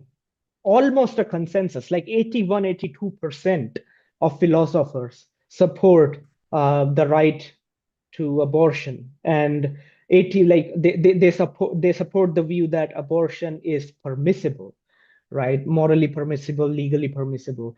So it's like it's kind of like Joe is very Well, and even for people that, and the the big thing that I want to highlight here is that um, for people who either think that abortion should be permissible or shouldn't be permissible, there's always a certain amount of, okay, I think that abortion is, should be legal, but is only morally acceptable in these particular, there's issues of legality, there's issues of morality, there's issues of, okay, is abortion okay in this case, but not in this other case? And there's even a lot of debates that are being had about what counts as an abortion. Whether for, because there are some like Catholic bioethicists that are arguing that if a woman is having a miscarriage, right? Like there's been a premature rupture of membranes or something, right? That effectively anything that happens after that point should be understood as essentially a surgical delivery of the fetus, right? And it's just, it happened preterm, and that's very, and that's a tragedy, but there's nothing that denying her care would actually accomplish yeah, other yeah. than other than setting her up for, so the point is that even if you're starting from the point of view of, a healthy woman getting rid of a healthy fetus for funsies is murder, there's a whole bunch of gray in between there that people are willing to debate and are willing to engage with. and Yeah. and at a certain level, when you're talking about something that is such a hot button issue in contemporary Catholicism, and his defense is basically, well, I don't do bioethics. I just do like philosophy of religion. So I don't Yeah. really think about this, but these like two guys that I like, they're completely pro-choice, right? Or, these Um, two guys I like are like, super pro-life.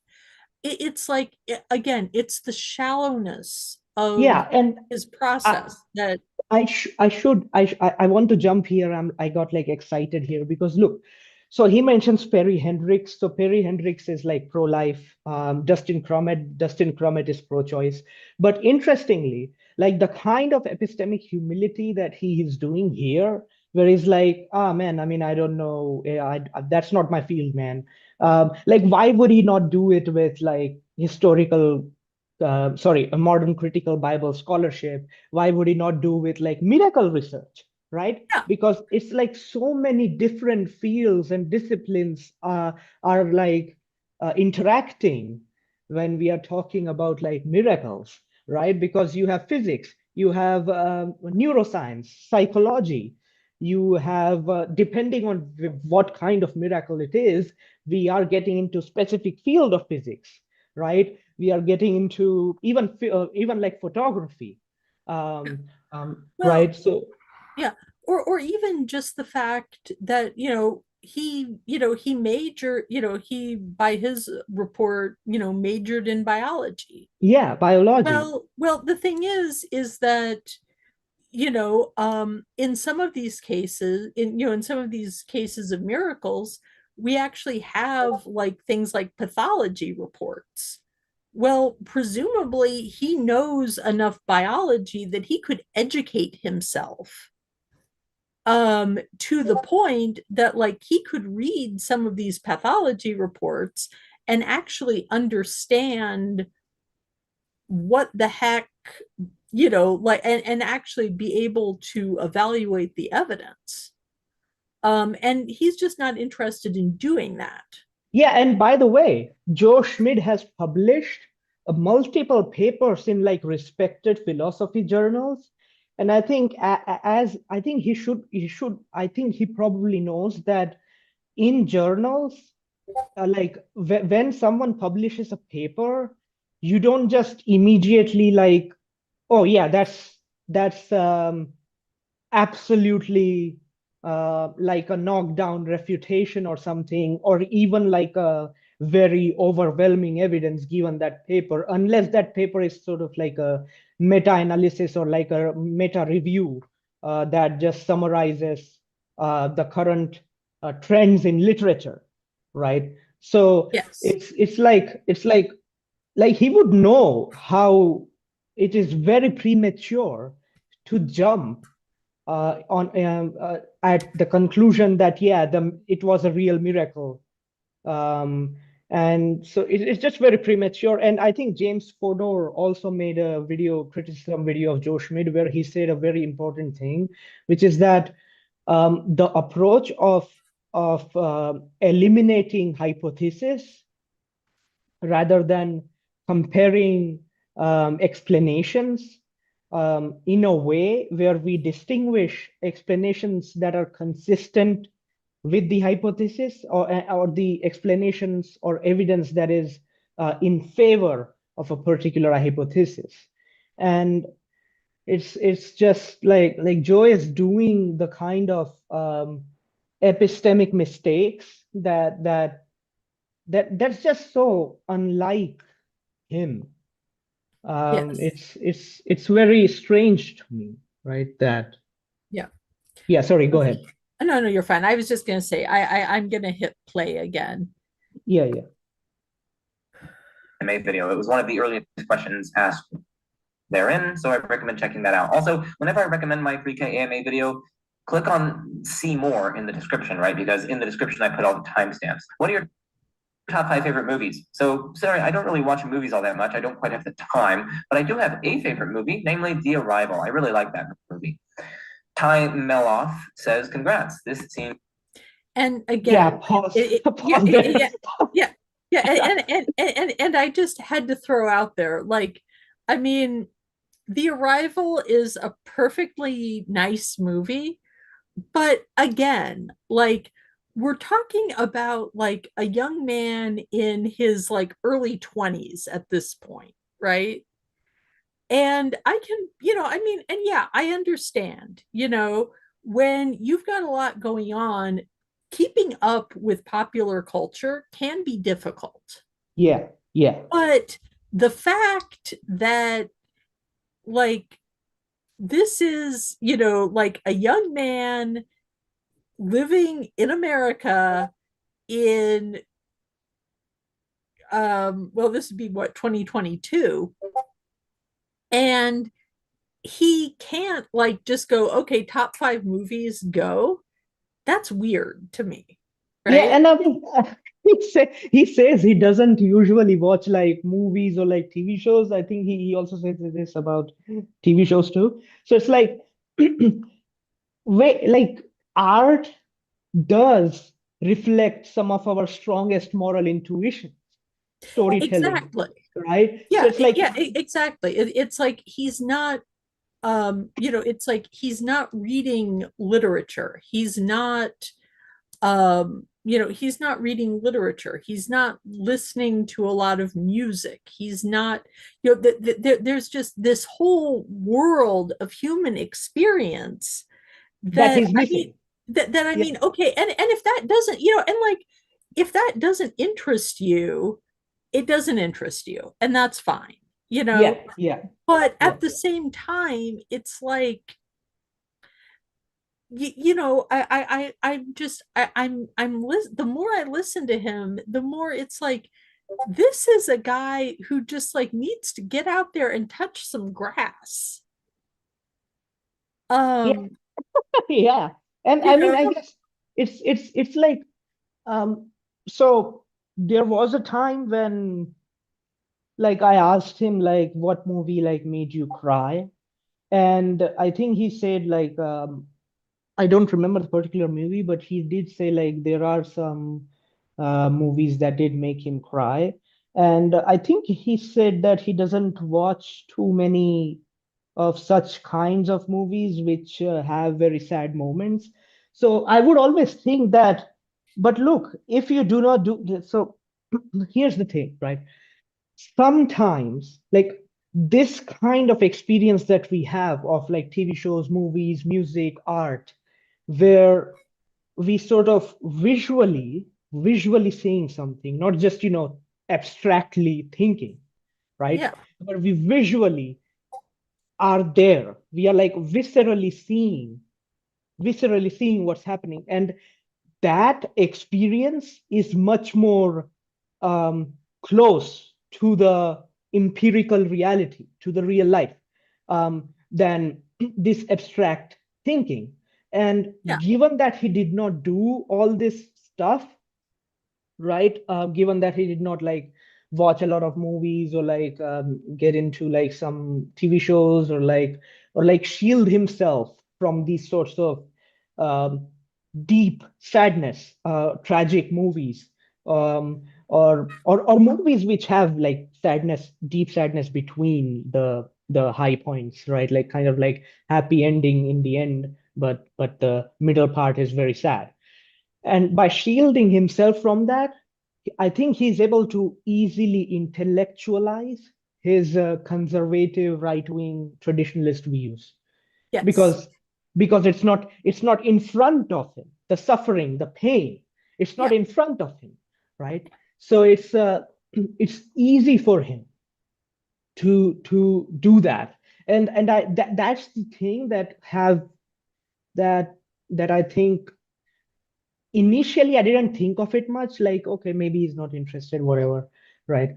But now that I seeing him become a trad Catholic, now it all kind of, coming together. Like, yeah, yeah, exactly. I guess it's sorry, Okay. go ahead. Sorry No, for no, no. yapping No, again. no, no. It's fine. I was just gonna say I think that we've beat that one enough. So I'm gonna hit play again. Yeah, yeah, yeah. Okay. To only be the beginning. Well, let's hope so, Ty. How does one financially survive pursuing a PhD in philosophy? Well, fun fact, most philosophy PhD programs are fully funded, so that's pretty good. Nevertheless, while you aren't losing money then, well, there's a sense in which you lose losing money because you could instead be doing a job or whatever. But anyway, you're not actively losing money, but there's still the question of how you're supposed to stay afloat, like financially afloat. Now, there are several ways you can do this. So for starters, you'll probably get a stipend from your PhD program that will at least help with living costs, groceries, and the like. Plus, you might get at least a little money from teaching classes. But other avenues you could take include one, taking out a loan, two, running a YouTube channel where generous patrons are willing to help you through your PhD program, right? Much love to all my patrons. Three, saving up money beforehand, for instance, taking a gap year and getting a part or full-time job during that gap year to help you pay expenses when in grad school, and so on. Greg Montana asks, forgive me if you've answered this elsewhere. Okay, sorry. Given your personal description of your agnostic position, it seems possible to continue weighing evidence for and against the existence of God for your whole life without being convinced one way or the other. Would you find this to be an acceptable outcome for yourself?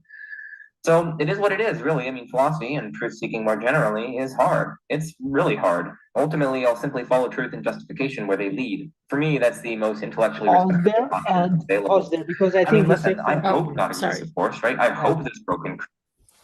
Yeah. So, like, he keeps saying truth seeking, right? Like, that is another thing that I remember being somewhat frustrated about. I mentioned it to him, like, yeah, truth seeking, sure. But it's like most people want like a normal job, a family, and have a chill life, right? Like like are you like telling them seek truth? Like what the fuck does that mean, right? Like as in, of course, he would like I guess he means seek the relevant truths, like whether or not God exists or something, right? More these sorts of truths. But sorry, go Yeah. ahead, go ahead. No. That was all. I was trying to resize the video thumbnail so it was easier to see you while we're talking like this. But anyway, um what I let's see. No, I popped out of the video by accident. Um but what I was trying to say was that to me it's just this whole it really is just this whole question of how of just how isolated he is, and how sheltered he is. Yeah. How, and yeah. and it's just, it's so just deeply. I don't know. I'm babbling at this point because I really don't know how else to describe this, how just young and naive and sort of, I don't know. I'm going to hit play because my brain is breaking at this point. Yeah, sure. It's all right.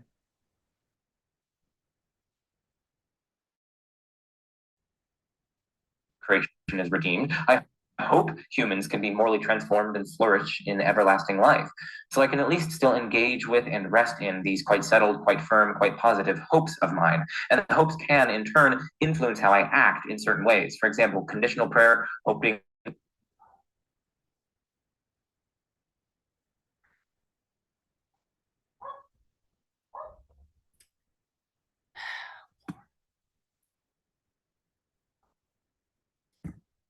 We got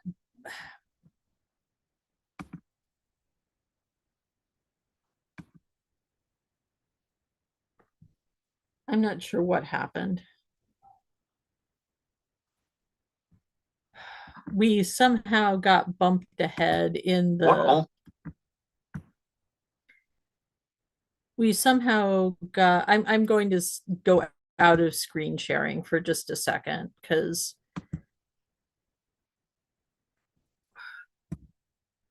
RJ, are you still there?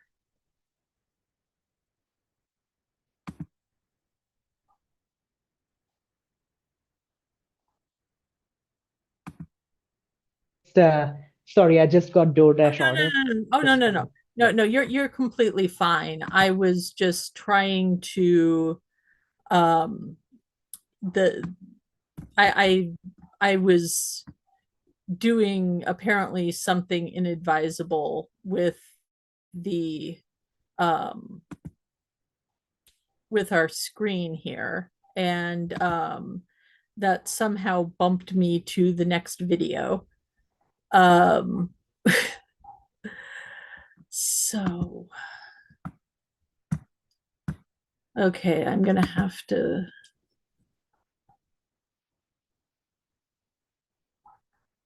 go. Where is the I'm sorry, I am not a professional. This is what I do for fun. Um, and I'm gonna have to get back into my playlist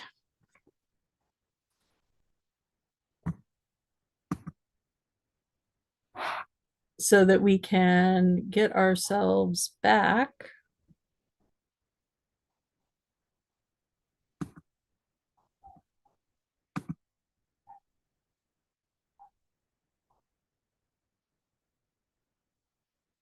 Okay.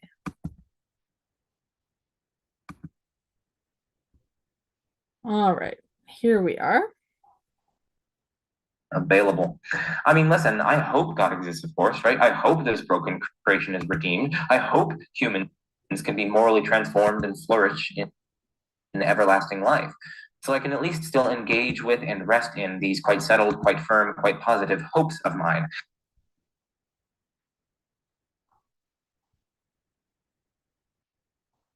And the hopes can, in turn, influence how I act in certain ways. For example, conditional prayer, hoping, remember, hoping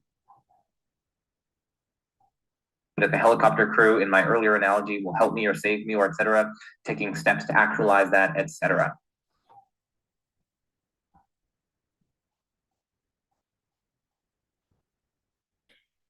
And again, um, you know, and Greg also asks, do you think that there is anything out there that would be able to again, I just want to bring this up. It's this it's this lack of deconstruction, right? It's this lack that doesn't say, okay, maybe what I was taught about God was wrong, right? It's instead it's saying, okay, is the God that my parents told me about, does that God exist or not? And that is the question that he's interested in.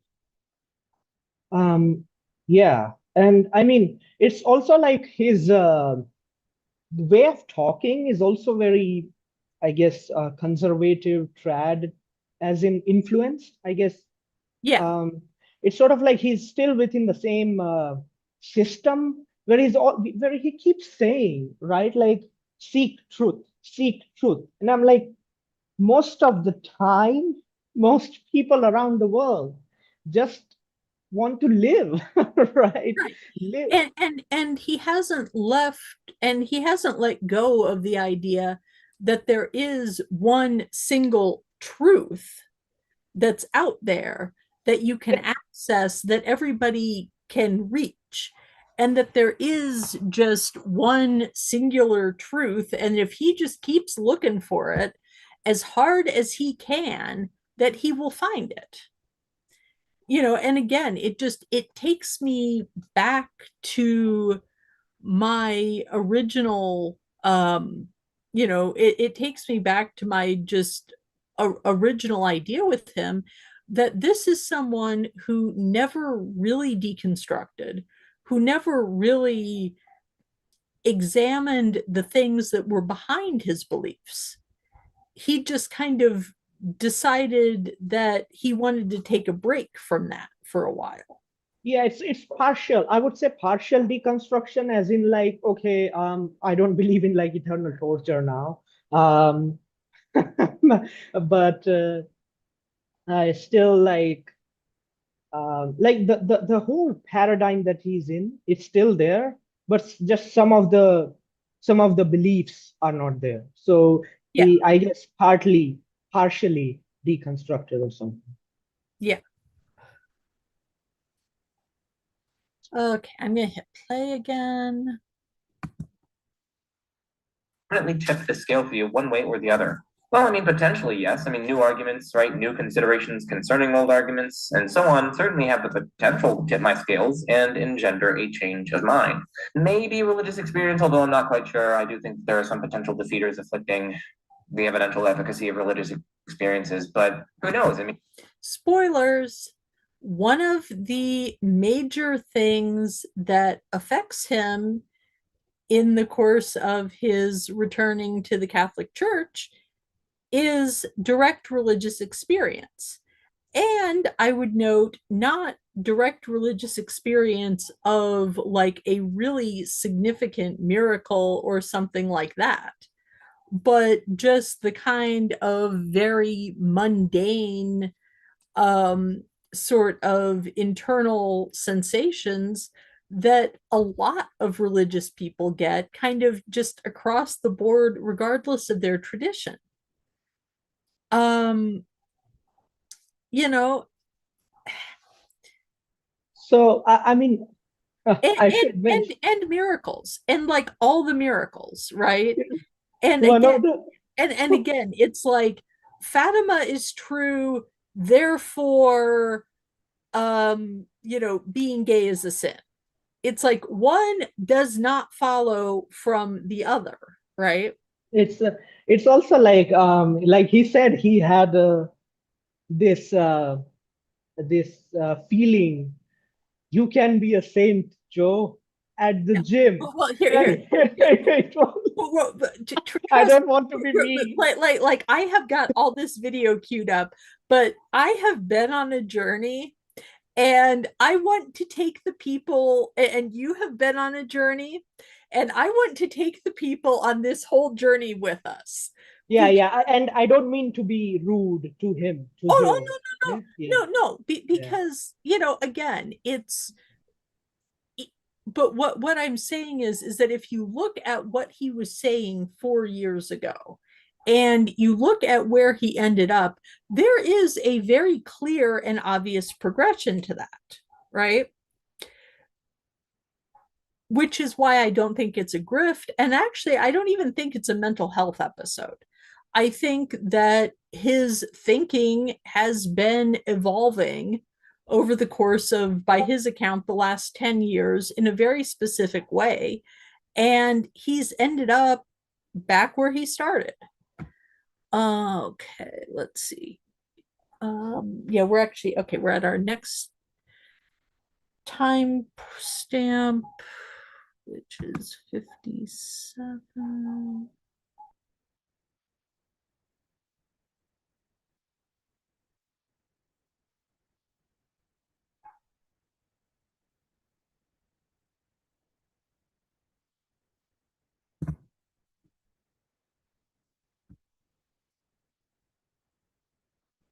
with Christian philosophers at some point when you'll have free time. As for a thought adventure podcast, sure, I'd be happy to go on. Mohammed Ijab, no. You can see lots of the antics that he pulled with Cosmic Skeptic for one reason that I'm not open to that. Hamza Tsurtsis, I haven't heard of this person, but if they're not tribalistic and if they're scholarly and if they're interested in the truth and if they want a conversation, I'd be down. Number three, what are your views on multiple gods versus only one god? Can there be multiple necessary beings? So these are kind of two different sub questions here. So I find monotheism more plausible than polytheism.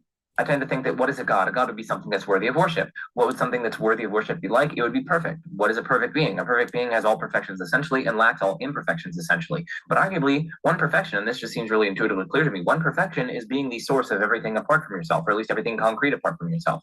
But in that case, there couldn't be two perfect beings because if they each have this perfection, right, to be a perfect being is to have every perfection essentially. And given the fact that this property that I mentioned is a perfection, it would follow that each of these perfect beings would have to be the source of everything apart from themselves. But then they'd be the source of each other, right? So this one would be dependent for its existence on this one, but then this one would be dependent for its existence on this one in turn.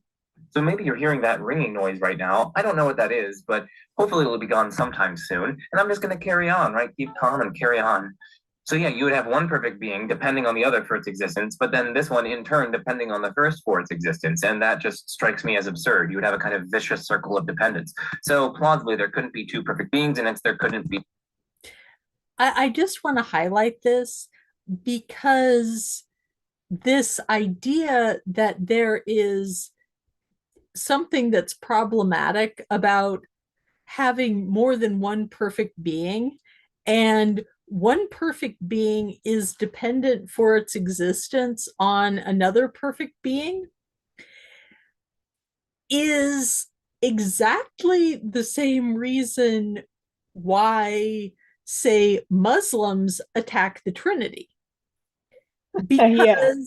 Because in the Trinity, you have the Father and you have the Father and the Son and the Holy Spirit, and the holy, and as we will all remember from the Nicene Creed, I believe in the Holy Spirit, the Lord, the giver of life, who proceeds from the Father and the Son. With the Father and the Son, he is worshiped and glorified, right? So yes, that was off the dome. You're welcome. Nice. So, so the point is that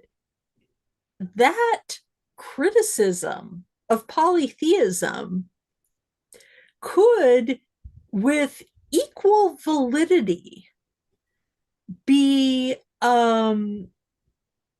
be applied to the Trinity.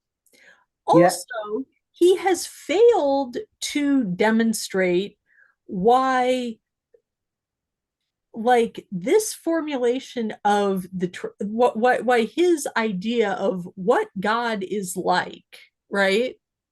Hmm. Um, actually, like, and I will admit I am not deeply read in Hindu philosophy, but it sounds a lot more like the god of Advaita Vedanta Yeah, I mean it's like than so he than it does with anything that Christianity has ever thought of. So why is Bro not a Hindu? Why did he not, I mean, why did he not yeah, convert to Buddhism? Because yeah, in a lot of ways, if your major concern is suffering, Buddhism has a lot better of an explanation for that. Now, yeah, granted, the yeah, explanation is exactly. like the world sucks, and the best thing that you can do is try to get off of this ride. Hmm. But that is, I would argue, a like, if you're just trying to, if your central concern is the problem of evil, the Buddhist or the Hindu explanation of that works a lot better, especially if you want to have like an abstract, non-embodied deity that's running everything. Yeah, and I mean another important thing is like even in like Hinduism, what you can do to accommodate all the polytheistic gods is also like so there's this impersonal um, being, right? And that impersonal being necessarily generates a bunch of personal aspects that are like very powerful, the highest ones. And you can get lots of gods from that, right? You can get the Trinity from that. You can get lots of gods from that, right? I guess you can do that, right? So it's sort of like, why not be a Hindu then, right? Right. Yeah, Yeah. Okay, pardon me for just a second. This is a thing that I have to do sometimes because this is a Catholic podcast, yeah, and yeah, sure, sure, I'm sure. pretty sure that eventually the Vatican is going to start watching us, so I have to do this. Hi, Tuco. I'm greeting Cardinal Victor Manuel Fernandez, head of the dicastery for the doctrine of the faith, and in my heart, always the Grand Inquisitor. I am not saying that people should be Hindu. What I am saying is that Joe Schmid's philosophy that he is laying out here is not a particularly good argument for Christianity, and that we should be making good arguments for Christianity, not crap arguments for Christianity, that if people are actually intellectually honest, will lead them to become Hindus or Buddhists. Yeah, yeah, yeah, Okay. yeah. So let's see. Was okay. We've got another couple minutes of this one. Be more than one God. That's sort of an argument that I find at least somewhat plausible. And, that would be an argument for monotheism over and against polytheism, for instance.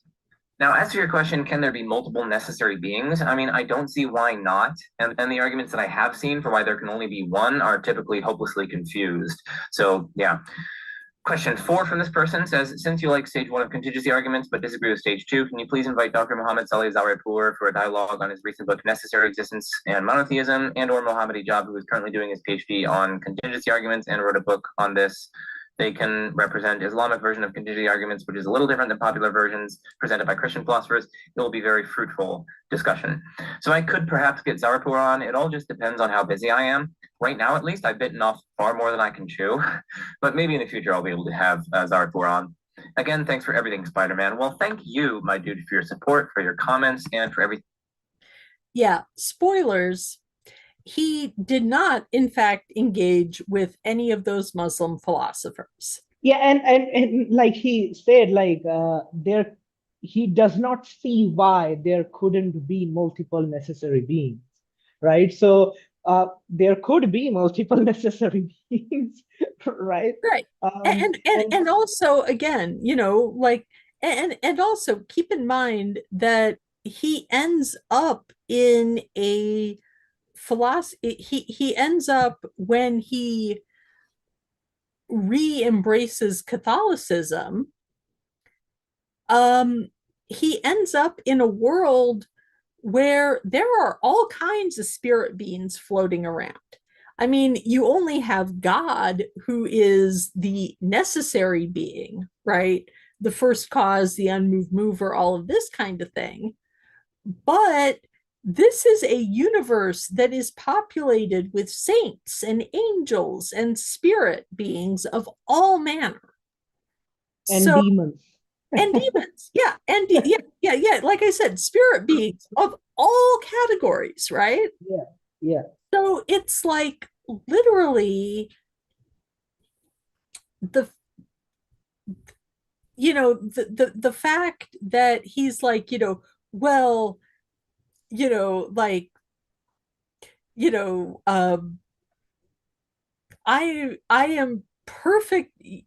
Like, you can only have one God, and then he defines God in terms of Christianity, and then says, so clearly the idea that you could have a whole pantheon, even though that pantheon isn't understood to be like to comport with the Christian definition of God, yeah, is like something that he doesn't engage with. And then he doesn't bring on Muslims, yeah, because you get a really strict Muslim, they will tell you that, like, the Trinity is like at least soft polytheism. yeah, yeah.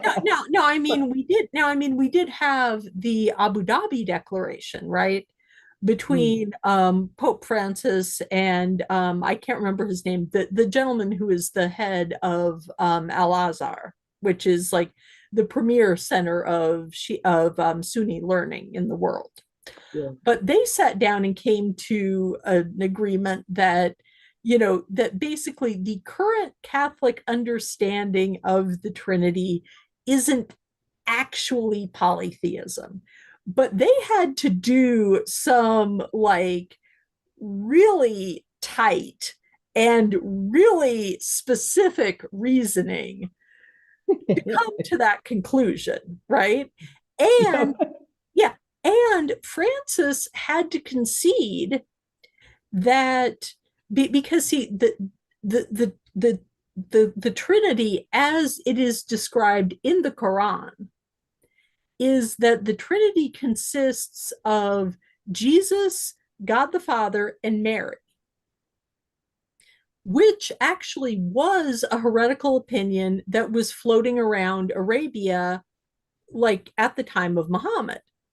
So basically, what Francis said was essentially, well, yes, the definition of the Trinity that is set out in the Quran is incorrect. And that if someone were to believe that, that would be idolatry. But we don't believe that, so therefore that's not idolatry, right? But the point is that you had like they really sat down and wrestled with that for a long time. And the fact that Joe was not willing to engage with Muslim philosophers and Muslim apologists who are doing that kind of thing at a very high level. And I think he would have learned something from them. Um, Yeah, I mean, it's kind of like he wasn't challenging himself, like he was challenging himself, but only up to a point. And that yeah. point was the point that he couldn't pile up enough evidence for Catholicism that he could just come home. Yeah, and like the right wing Muslims would give the evidence of like linguistic miracle in the Quran, right? So it's Yeah, like, why not examine that miracle too, right? If you're yeah, doing that. yeah. And again, if you're really that committed, like if your whole thing is like, I am committed to monotheism and a non-embodied God, you have to at least investigate is it's like my brother, you have to at least investigate Islam. You can Yeah, reject it, but you have to at least, if you're like, I'm going to be the hardest core monotheist I can be, it's like Islam has got you. yeah, yeah. Okay, yeah, I'm going to hit play again. Lazy or something like that on the cover. Yes, Cameron made that for me, Cameron Bertuzzi. And then the ones where it's like William Lane Craig and Spinoza on the cover, as well as Aquinas and Graham Oppie on the cover, those were made by Stephen Woodford. So thanks to them. Matthias says, congrats, Joe. Love the work that you do and how you inspire people to study philosophy. Well, that really does mean a lot to me. So thank you, Matthias. I have three brief questions. One, what do you think of Plantinga's evolutionary argument against naturalism? So I'm not convinced by the argument, and there's a really nice critical appraisal that would summarize a lot of the things that I would want to say, and it articulates them in clear fashion and so on, much more rigorously and better than I can do here.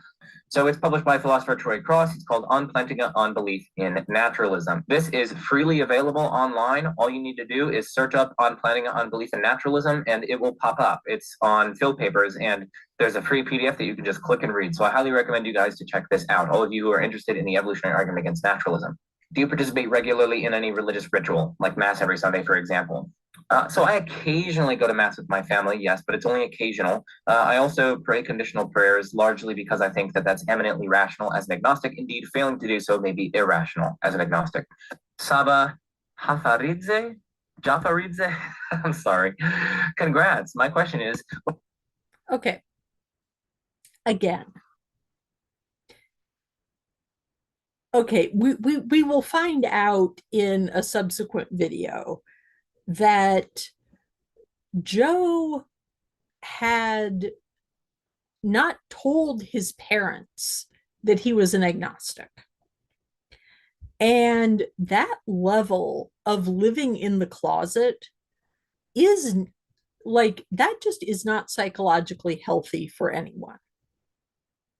Like, I'm just going to say that, right? Like, if you are having to hide that much of who you are from your family, that's an issue.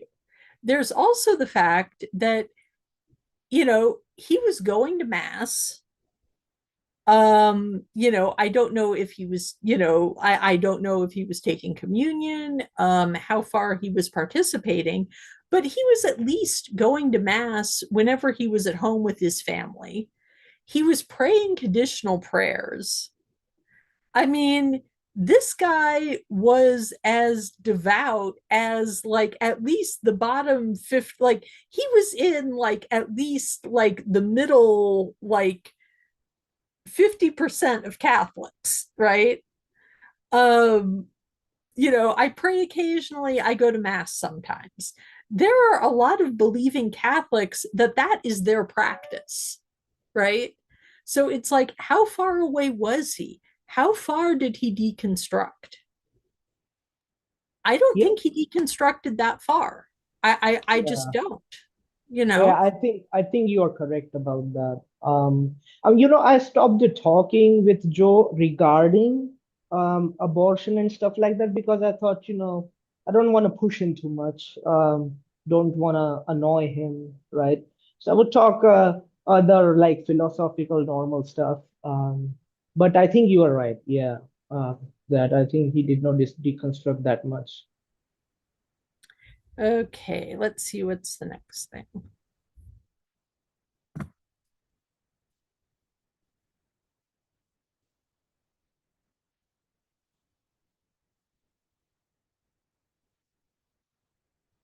Actually increase. Cheers and keep up the good work.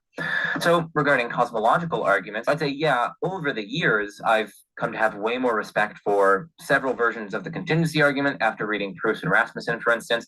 Like very recently, as in the last few months, I've become unconvinced of two of their modal arguments from beginnings in their book Necessary Existence. I've actually got two papers under construction on them right now. Also, I've come to have a very high degree of respect for the new Kalam, that is the Kalam that relies on causal finitism. You can see my video with adherent apologetics for a brief summary of my reservations for the new Kalam and for causal finitism. I also put that in my Kalam playlist, and more generally, check out my Kalam playlist. As for ontological arguments, so I used to think that they were quite uniformly poor, though recently I've come to have respect for certain potential symmetry breakers in the context of the modal ontological argument. Indeed, I have a paper under review on this. Actually, two papers under review on that. Well, one of them is just my paper on modal arguments for moral realism. So that's not necessarily a paper on the modal ontological argument, even though I talk about it in there. But I do have a paper expressly dedicated to a new symmetry breaker for the modal ontological argument, and I discussed that on Capturing Christianity with Alex O'Connor or Cosmic Skeptic. As for teleological, Yeah, and just, again, to me, this is just an illustration of, he's talking about cosmological arguments, but is he engaging with science? No. Is he reading about physics? No. It's all happening in this very abstract realm of formal philosophical arguments. Um, and again, he's hanging out with Alex O'Connor. He's moving in these like, very like, these are accounts with a lot of subs, right? These are, like he's on the edge of the big leagues.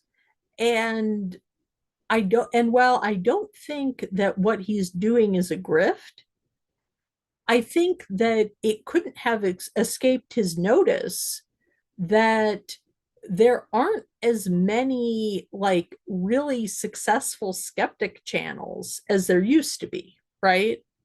Like if you're just arguing pure philosophy as a skeptic, that is a very small pond. Yeah. And I think that that there may have been some legitimate practical considerations that made him say, am I going to be able to continue to work in philosophy as as an agnostic. um And of course, if he was already having emotional things going on anyway, that is totally the kind of thing that will push people towards something that feels safe and familiar. And a lot of people have talked about, like, because it is in fact the case that, like, for example, on college campuses, um like according, and this is like actual, like, backed up by statistics numbers, right? Colleges are right now reporting that the OCIA season that has just started is like 100 or 110 or 100 or 80%, like big number, like approaching doubling their numbers, right? Of people that were converting this year, right? It's jumped. Last year was like 100% increase over the previous year. So we're actually getting to the point where the Catholic Church is growing just based on conversions. And I feel like a lot of that is coming to the point where people are looking for institutions, they're looking for structure, and the Catholic Church is right there and it's having a moment. And I don't think that as much as he is living in his own head, that he's immune from just the fact that he's living in a society where people are looking for meaning and they're looking for structure and they're looking for institutions. And a lot of young people are turning to the Catholic Church, not even young people who were raised in a very devoutly Catholic environment. Yeah. Um, so, okay, I'm going to hit play again. It's going to be like a contractualist theory of sorts. It depends. Mode Allah says, "What's your IQ?" I'm not answering that. Miriam Abdullah says, "Are you vegan?" I say, "Not currently." Senku Ishigami says, "Will you do more formal debates?" I say, "Maybe." I tend to find formal debates a little bit too tribal for my liking, and they also take lots of preparation, and I already have bitten off more than I can chew in terms of my research and commitments and so on. Wesley Bassiner says, "What is your second favorite ear?" So, presuming that you're asking about my ears, I like them equally, so I don't have a second favorite. Just Chris says, "Congrats, Joe. My question is, are there any non-philosophy YouTubers you watch?" The answer is actually, yeah, a little. So only 5 come to mind here. And again, it's only a little, like, I don't have all the time in the world. I am a very busy individual. But yes, I will occasionally watch non-philosophy YouTube. So yeah, I put down 5 here because they're the only 5 that came to mind. One, Vsauce, of course. Number 2, Veritasium, of course, right? Number 3, Ali Abdal. I like his stuff on productivity, etc. Number 4, Sean, Shaun. He has nice, rigorous, researched social and political commentary. And then the measured response videos of H Bomber Guy. Those are the best. JL Keener, 77, says, "Hi, Joe. I love your channel. Please give us some history about your academic." Okay. You may be more chat. Yeah, we still do have a chat, actually. um I was wondering if people were sticking it out, although I suspect that some of them are where I would normally be at this time, which is watching Kip Davis's video where he's reading Hebrew. But Chat or RJ, if you're familiar with those names, I didn't recognize all of them, but all of them are like, they're philosophy adjacent.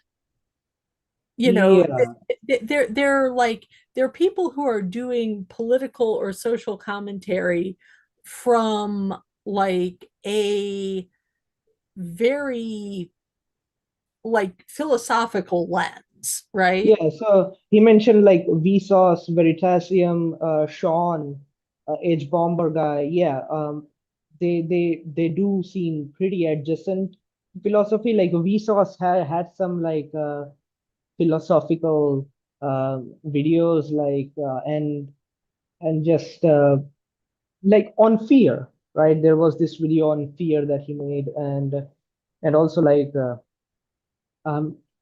like Vsauce makes a lot of, I guess, um, trivia or like interesting content like that, but it is pretty close to philosophy. It's not that far away. Sean is doing pretty much political philosophy, political science. Yeah. So I mean, it's like, yeah, Yeah. those Yeah. YouTubers, then Ali Abdul, right? Like on productivity. So I mean, so like Joe is like a 4 by 4 GPA top student, Yeah. Yeah. right? Like he is Oh yeah. very, I very would, yeah, I would never, I am 100% not questioning his intelligence, and I am not questioning his work ethic at all. no. Actually, but by saying that, I wanted to point out that um, that is a reason why it's always so intellectual and abstract and all that stuff. Like he's not experiencing other important things in life, like Yeah. art, music, Yeah. right, Well, and all that. yeah, Yeah, exactly. Well, and our friend at the Lecantius Institute mentioned, made the comment that Joe never considered real science. And I mean, that's true, you know, and I think that that's particularly tragic, in that we do live in the age of YouTube, where if you're an intellectually curious person, I mean, I know a lot of people who know a lot about like just some completely random subject because they decide, I want to learn about the sea peoples, right? So they start watching, videos that are being produced, but are being produced by like archaeologists and by people, like Eric Klein has, you can learn a whole lot. Now, can you get really deep in depth? Not necessarily. But, I kind of feel like, for example, like, um, totally not my field. I enjoy the heck out of, shout out to Gutsick Gibbon, shout out to Dapper Dinosaur, shout out to Creation Myths with Dr. Dan Stern Cardinal, where, just by watching those videos, I feel like I could probably pass like a college, like freshman level, like evolutionary biology class, right? Like, and obviously, is that a high level of knowledge? No, it is not, right? But, just by watching YouTube videos, I understand a lot more about biology than I did 5 years ago. And, it's the same way. If you want to learn Chinese cooking, most people, if they mention, if you ask them what YouTube channels do you watch, and they have a cooking channel they're into, they'll tell you about that, right? It's like it's like it's like in the Blues Brothers, don't worry, we've got both kinds of music, country and western, right? yeah, And that's like what I'm getting from him is it's like I like philosophy and other things that people do sitting around in their armchairs, right? yeah, yeah. uh, Yeah, it's like so I also like philosophy is not the only thing that I do. It's more of a hobby, but my hobby is also like playing video games, right? Like I enjoy that stuff. Listening to music, TV shows, all that stuff, all that yeah. normal stuff. Well, and But also don't sell yourself short. You are an engineer, and yeah, as anybody on YouTube knows, when someone is an engineer, they are automatically endowed with the ability to understand and offer a hot take on any topic, right? yeah, So like that is just a fact. and that's why most, like, you are actually the second engineer that I have had as a guest on my channel. And there is a reason for that, because engineers, it's where it's at.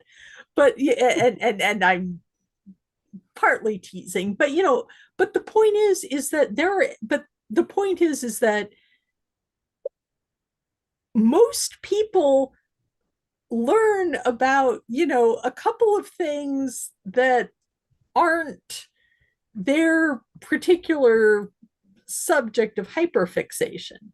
Okay. Yeah. Background and family background. As such a young man, you're already so well versed and competent in many areas of philosophy. How did you become such a brilliant prodigy? Well, thank you for the kind words. I don't feel that I fully merit them. I'm always returning to Isaac Newton's famous line that if I have seen further, it is by standing on the shoulders of giants.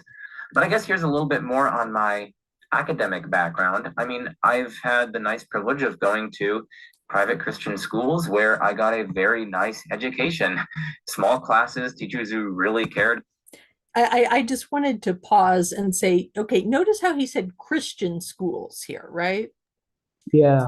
At a point where he was still promoting himself as an agnostic, he's being non-specific.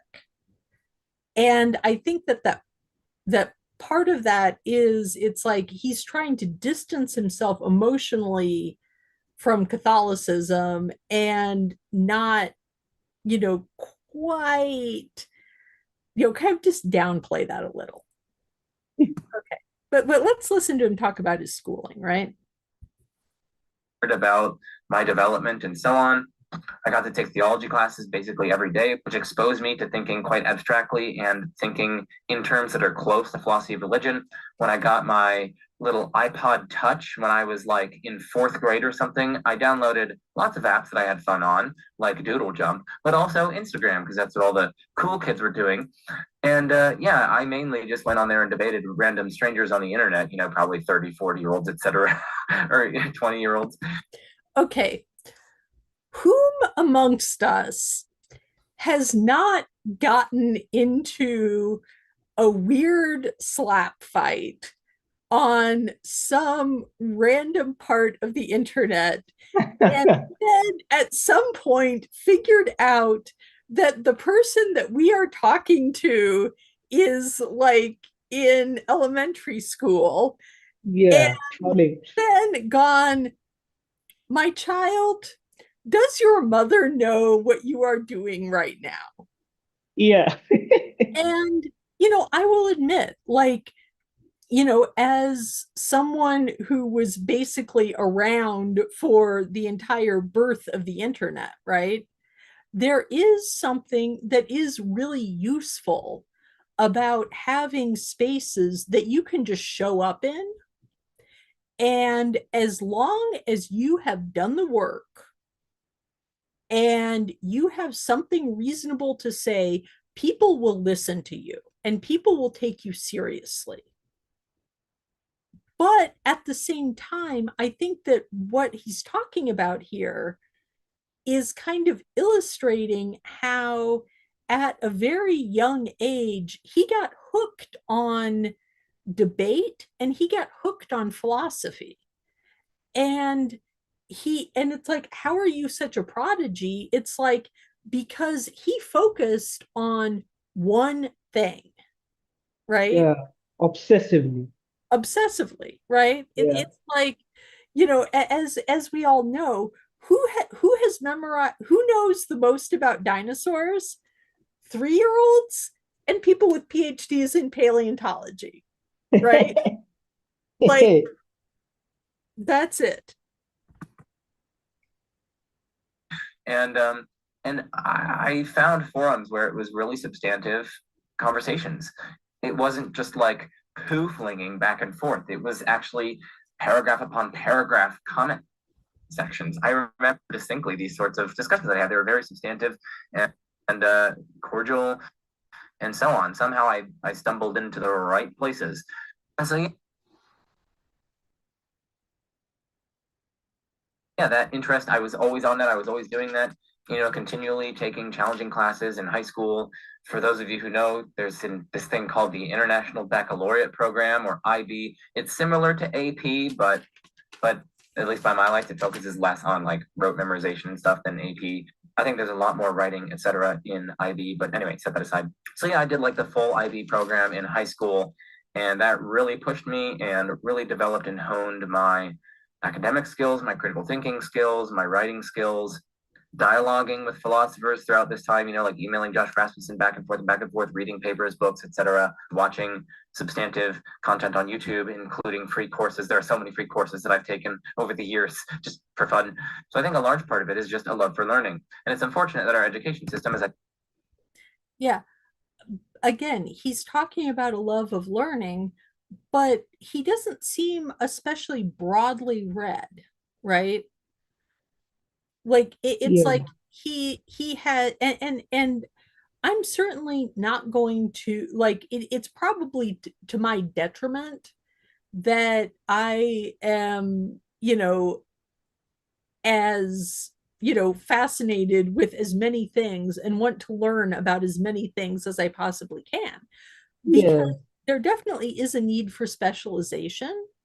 yeah, But when you're like, I want answers to the really big questions, and you're not going broad, you're just like, I know my life and philosophy of religion.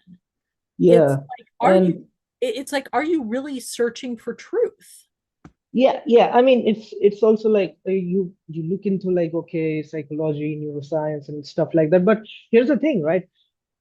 When you actually, so as you said, right? I'm an engineer, um, and when you go outside, you see, because in academia there is like very strict rules, very formal environment and stuff like that.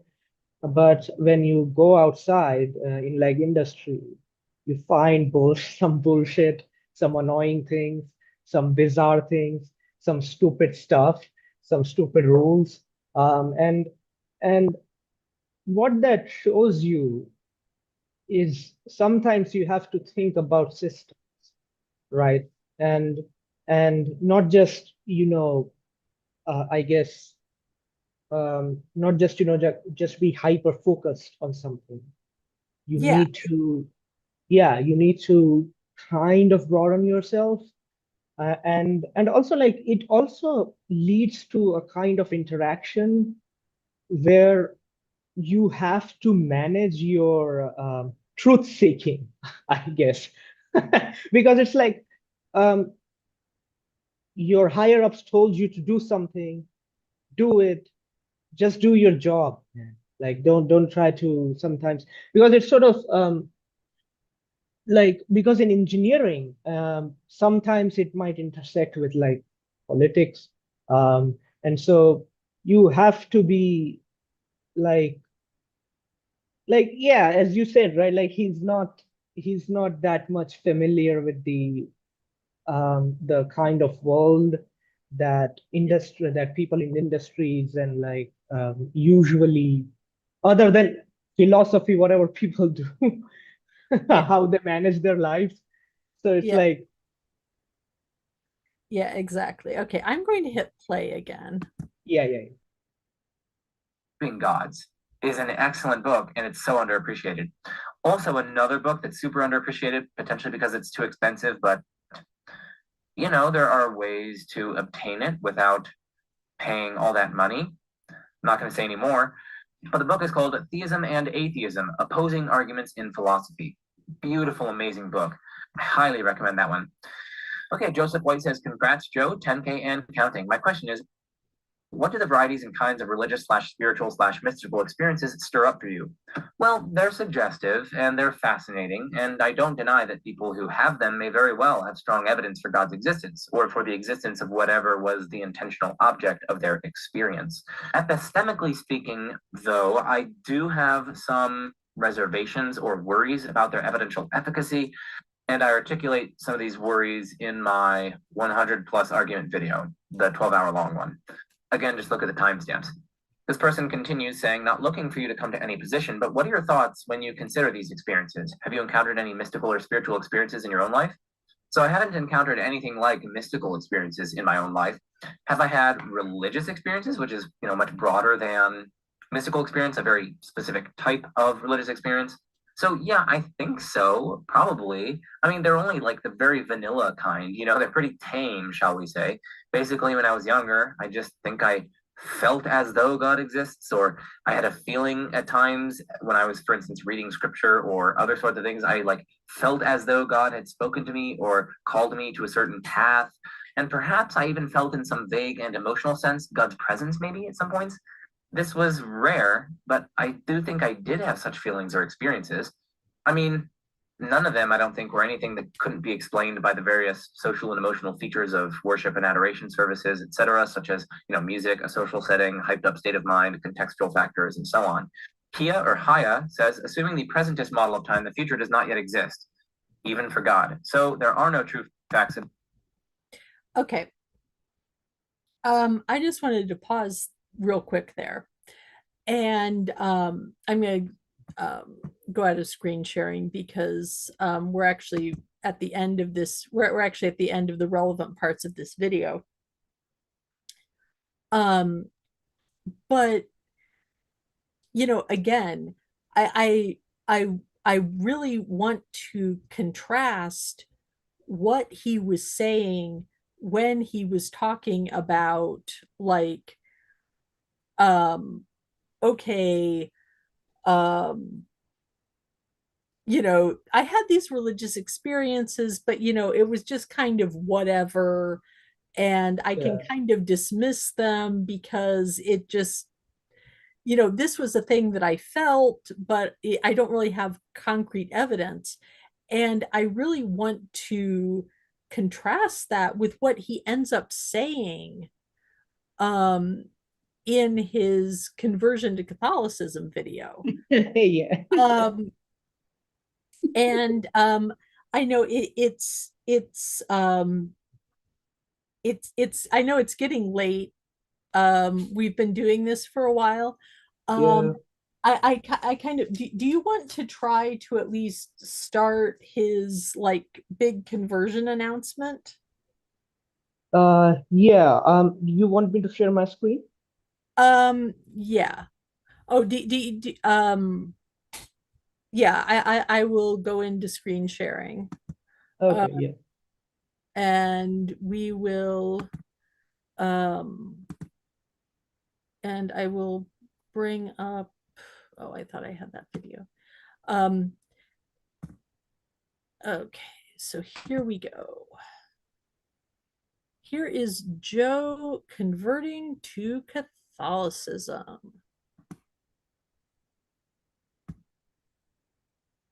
Although I'm not entirely sure how it counts as, although I'm not really sure if converting is quite the right word when you've, when you were baptized Catholic, went to 12 years of Catholic school, and like just didn't go to mass all that regularly when you were in college, if converting is quite the right word, but as Reverting, I guess.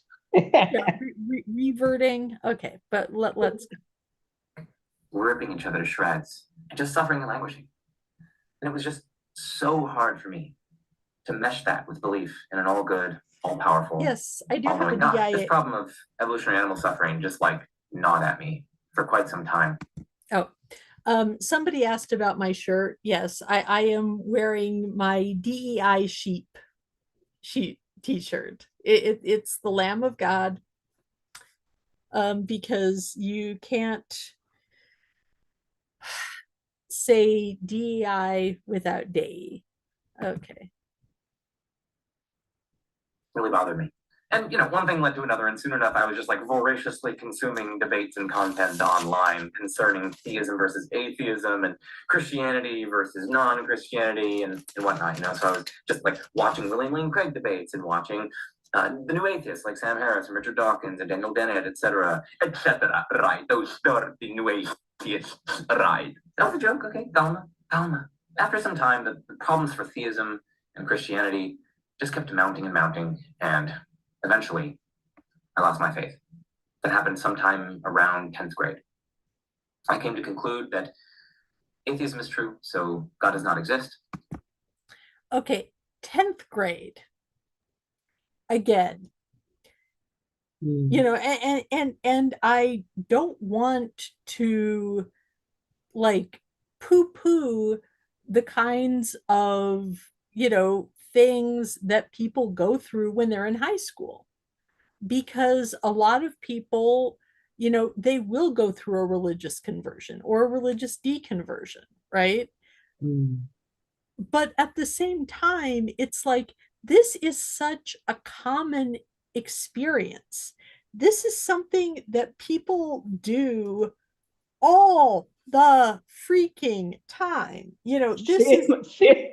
you know, I also did the same. yeah, Like yeah, yeah. I mean, this was like, you know, this was me in high school. This was a lot of people in high school, yep, right? yep. And and I think that that's one of those things that like makes Joe feel so young to me, is the fact that he's having this experience that like obviously he feels like I am like I am experiencing this for the first time. No one else in the human history has ever felt the way I feel. And it's like, my dude, like, this is like the most like basic bitch Catholic experience that you could practically have. Like, there is nothing more Catholic than falling away from the church in high school and then coming back in your mid 20s. Like, the only thing that would make him more Catholic is if his next step is to go into the seminary. And in fact, I am willing, I am willing. It is always very dangerous for Christian for historians to or scholars of religious studies to make a prediction.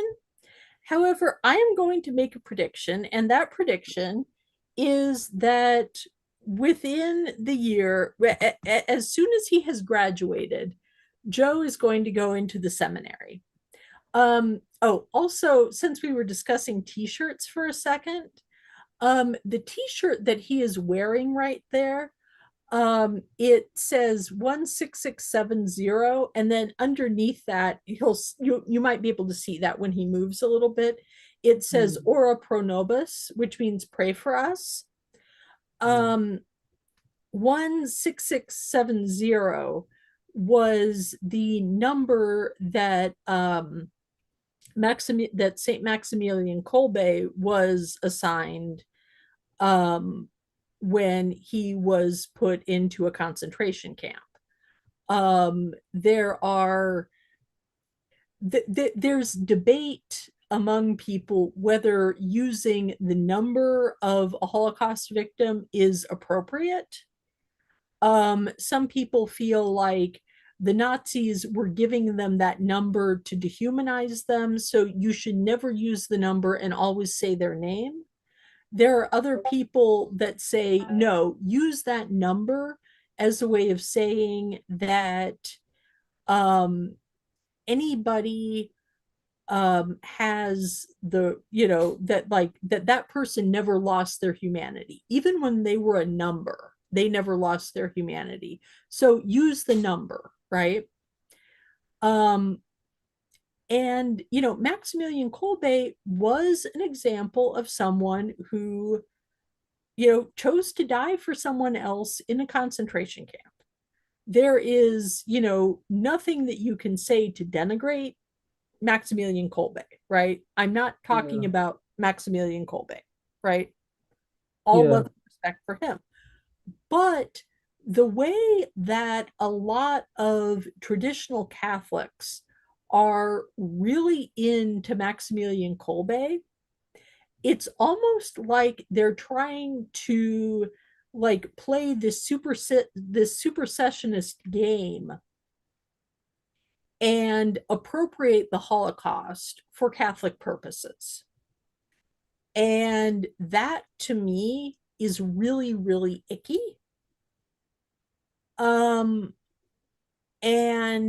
because there is a way of talking about Maximilian Kolbe in a Catholic context that basically says in the 1940s, there were some people who got it wrong, and there were some people who got it right.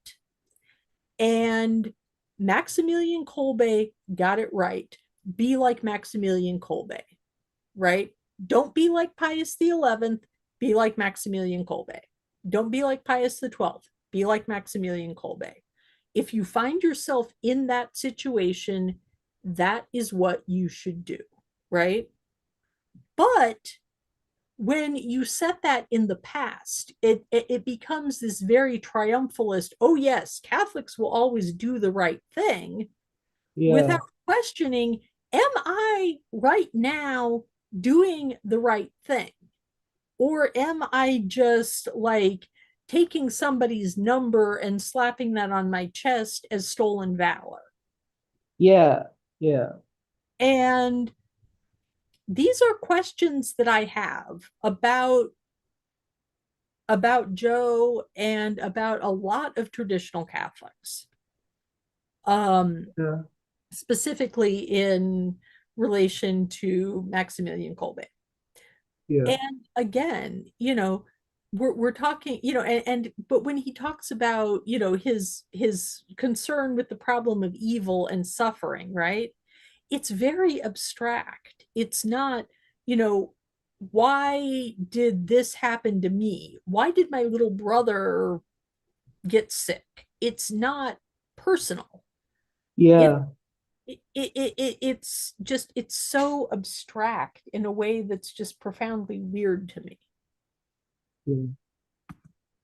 Year of grad school, I started coming across overwhelming evidence for miraculous phenomena. I mean, it started with certain people making videos about like Our Lady of Zaytun, this apparition atop a Coptic Orthodox church that literally like hundreds of thousands of people saw, in addition to tons of medically documented healing miracles. Okay, again, Our Lady of Zaytun, right? Um, is a miracle. It is a series of apparitions of the Virgin Mary that took place in Egypt.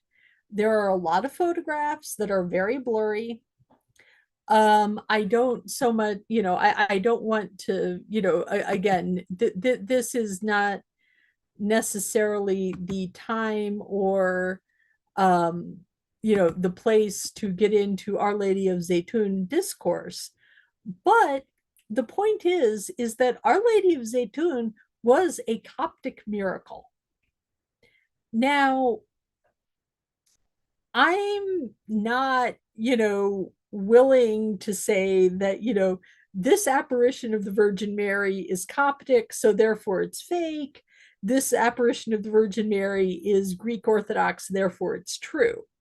What I am noting is that if you are looking for proof of the truth of Christianity, and the best and most persuasive apparition that you've got is Coptic, why did you not investigate Coptic Orthodoxy?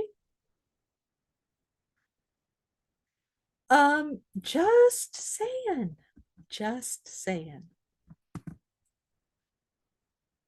Associated with it. Another thing that kickstarted my journey here was that my friend Cameron Bertuzzi was interviewing a bunch of different like professional psychiatrists and deliverance ministers and exorcists and various other people who are on the periphery of deliverance ministry concerning demonic phenomena and manifestations that they've witnessed with their own eyes. And like here we're talking about like super recent, in totally perceptually conducive circumstances with sane people, sometimes in the context of like multiple or even dozens of witnesses, and like things that it seems like it's really hard to be mistaken about, and which are like these, complex multimodal experiences where like, the temperature of the room would just like instantaneously drop to freezing, such that the person can literally see their breath and then become scorching hot, such that everyone in the room I also have seen episodes of Ghost Hunters.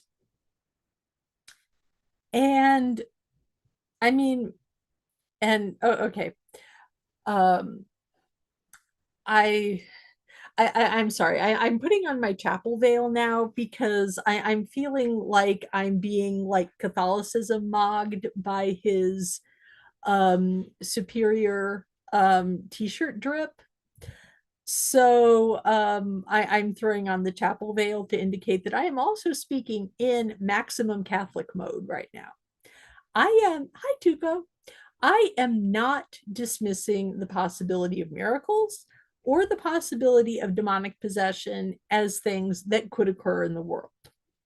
What I am saying is that lacking reason to like accept the credibility of these celebrity exorcists, of these people in deliverance ministries, of people who have been shown to be completely willing to exaggerate, to fudge the truth, to basically uncritically accept anything that they're told, and then to pass on those stories over and over and over again. um I'm really shocked by the amount of just sheer credulity that he is applying to this, in the sense that, in any other field, like, because, sometimes, in the study of religion, you have to say, did the prophet Jeremiah really have a vision? I don't know. I don't have any way of evaluating that, but can we have a conversation about whether the text of, and yes, I'm bringing up Jeremiah just to troll Kit, just to troll Dr. Kip a little bit. But can we talk about, okay, is what is written down in the book of Jeremiah downstream of a real vision that a real dude had? That's a conversation you can have. Evaluating what was going on in Jeremiah's little brain is much more difficult, right? And that's kind of where we are with this, is that he's got people who are making claims, and he has to have some kind of an epistemology for evaluating those claims. And basically, he's got these celebrity exorcists who have all of the benefit on their side comes from telling these stories, and the more extravagant, the better. Um, at a certain point, it's like, if you are using this as, I've got more chips in the theist pile than the atheist pile, like, trust me, bro, does not cut it. And frankly, as someone who really does own one of these and really does wear it to church, this is why I think miracles are really the worst reason to decide to be Christian, because there's always an element of falsifiability. So, but let's just listen to him talk about this stuff, right?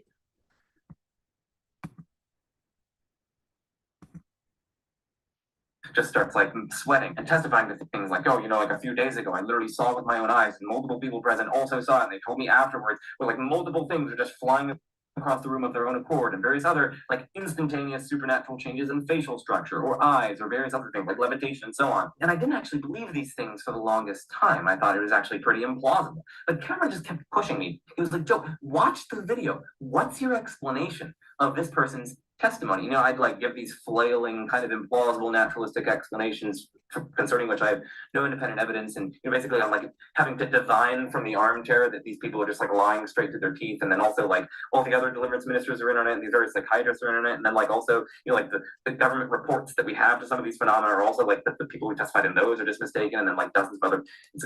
I was starting to shift in my seat. I was starting to become uncomfortable, and that was just like the first of my worries, because over the course of my second and third year of grad school, I was just utterly inundated with overwhelming evidence for miraculous phenomena. And like the caliber of evidence that we're talking about here is not like, oh, I prayed and my headache got better. It's like, okay, Susie, like I'm glad your headache got better, but I'm not quite sure that's a miracle. Instead, we're talking videos. Okay, why doesn't that count as a miracle?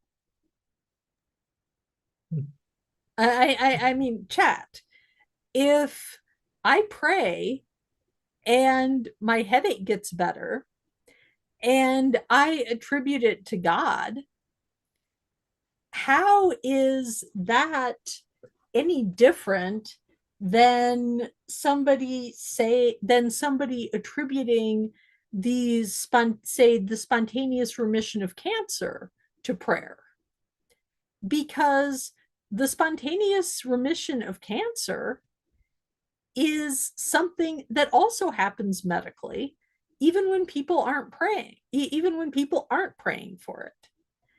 And I mean, you could imagine a really fun, like, double blind study where you have like a group of Hindus and a group of Catholics, and they each get assigned like 10 cancer patients and they pray for them, and you see, like, does that make a difference, right?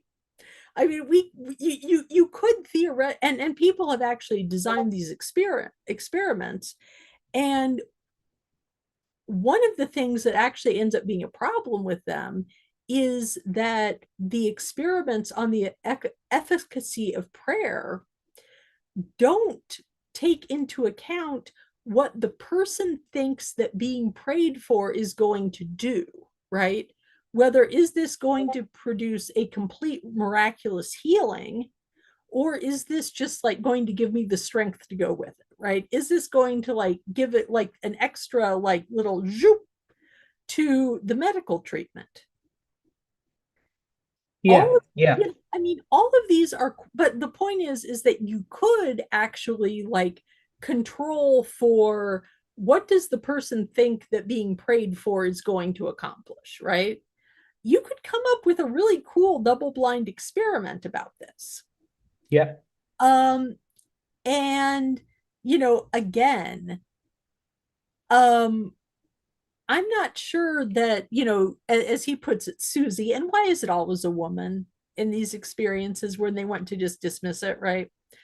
Um, why is Susie saying, I prayed and my headache went away, more persuasive than like Chad Rippinger saying, yeah, dude, I totally went into this room and it was totally really cold and then it was really hot? And how is that more persuasive than the guys on Ghost Hunters who have the weird, blurry, like record So, on their, recordings on their tape recorders? so I would also say, like Joe talks about, I have no independent evidence of the particular naturalist explanations for the particular miracles, but I would always think that, wait, um, there are so many miracle claims, so many across religions, right? Cross-culturally. Now, some of like many of these sorts of miracles, or at least I guess some of them, right? Some of them have been shown to be clever tricks, Yeah, right? Or some kind of psychological like phenomena where people are like exaggerating what they saw. Again, unconsciously exaggerating, yeah, right? yeah, Not yeah. even, Yeah, yeah, that's the thing, is that you don't have to believe that people are engaging in deliberate fraud to yeah, believe that people are coming that people are not correctly reporting what they experienced. And you do not even have to assume that they are mentally ill, Right. right? Because normal people, under certain circumstances, exaggerate stuff, right? Um, there's this like group psychology and like all sorts of things that all sorts of cognitive biases that are there. And another thing about memory is that, like, I think Alex O'Connor made this very good point. So he was talking with, I think, some kind of a Christian theist, and Alex O'Connor asked, "Can you tell me what I said exactly 5 minutes ago? Exact word to word, what I said just 5 minutes ago." And he Word for pointed out that, and he word. pointed out that our memory, even just 5 minutes ago, cannot, clearly, exactly match what was said by another person. So, like, it's just so much, yeah, credulity, as you say, right? Like, Yeah. it's like what, what just happened there, right? It's just sad to see, Yeah, completely.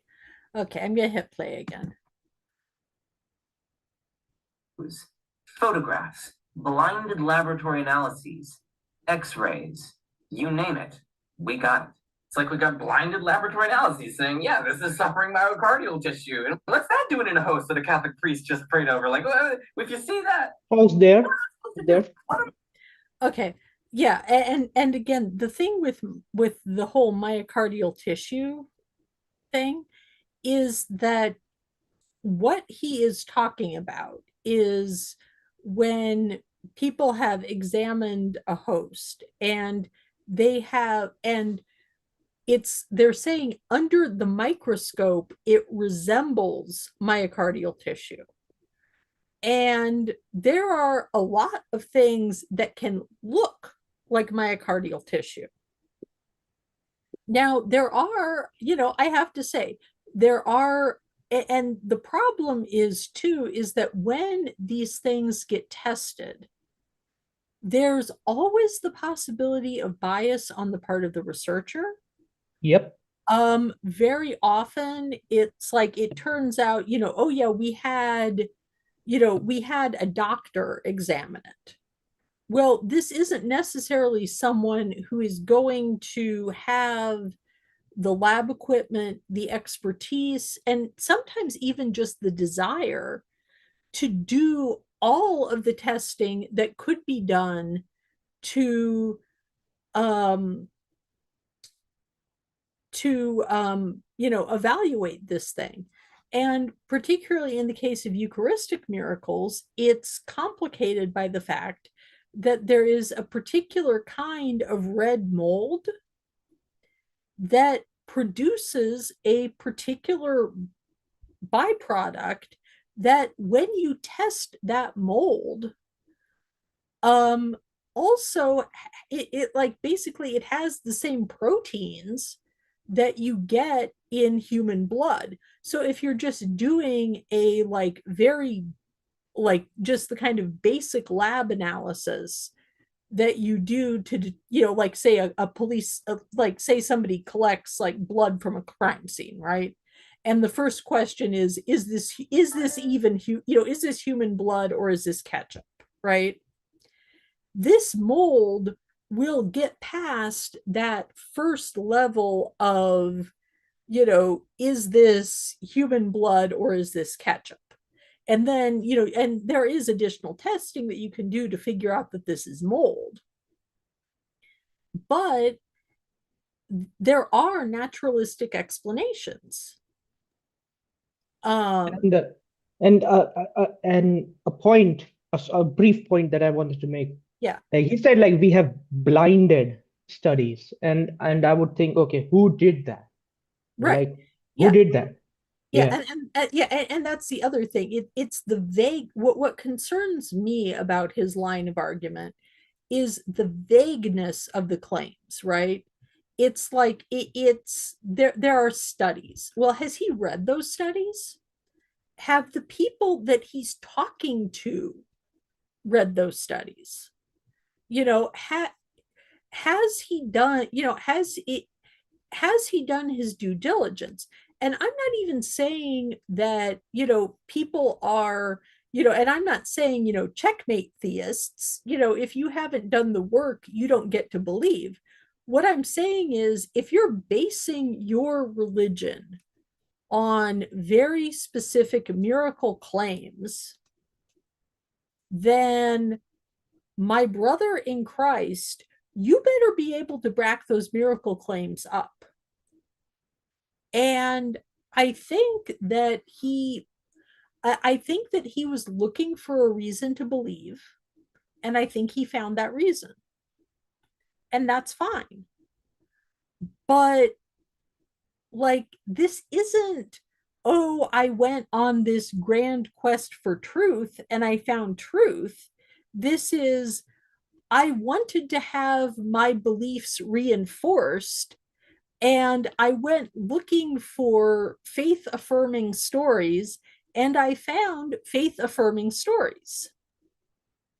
And like some of these sorts of things that like, could he not ask some of the more like skeptical people and like engage 4 hours with skeptical people instead of like Ethan Muse or something?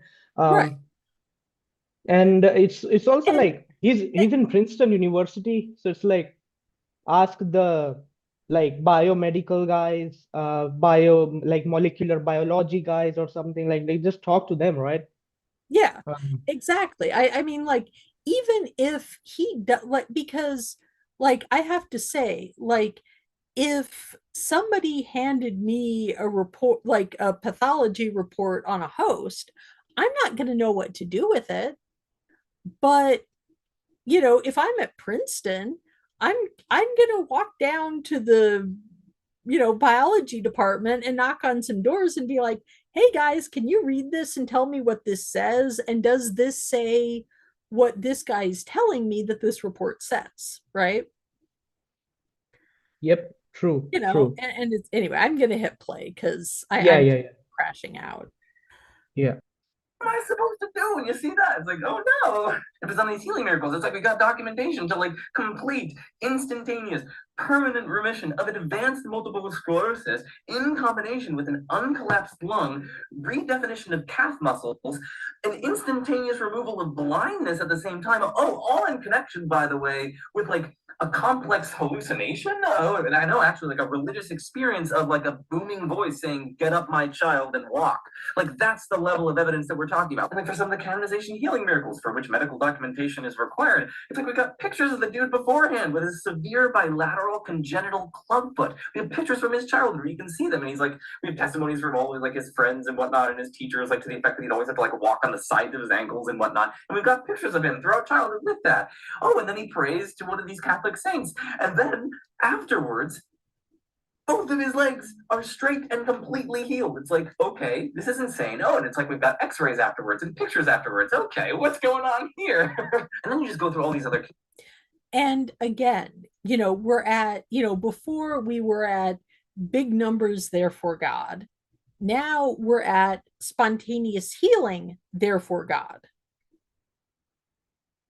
And one doesn't follow from the other necessarily. And even, because, he said, like, somebody says, "I prayed and my headache went away." Well, that really isn't that different than saying, "I prayed and my, and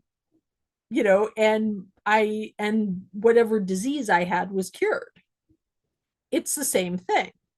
And the thing is like, actually Catholic medical miracles, like, depending on, like, okay. Hi, Tuco. Um, canonization miracles can vary wildly in quality.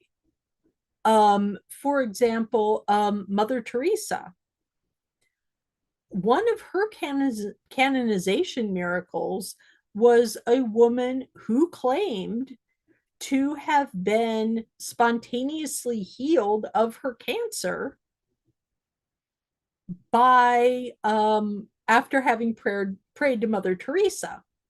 According to the woman's husband, she had gone through a complete course of chemotherapy.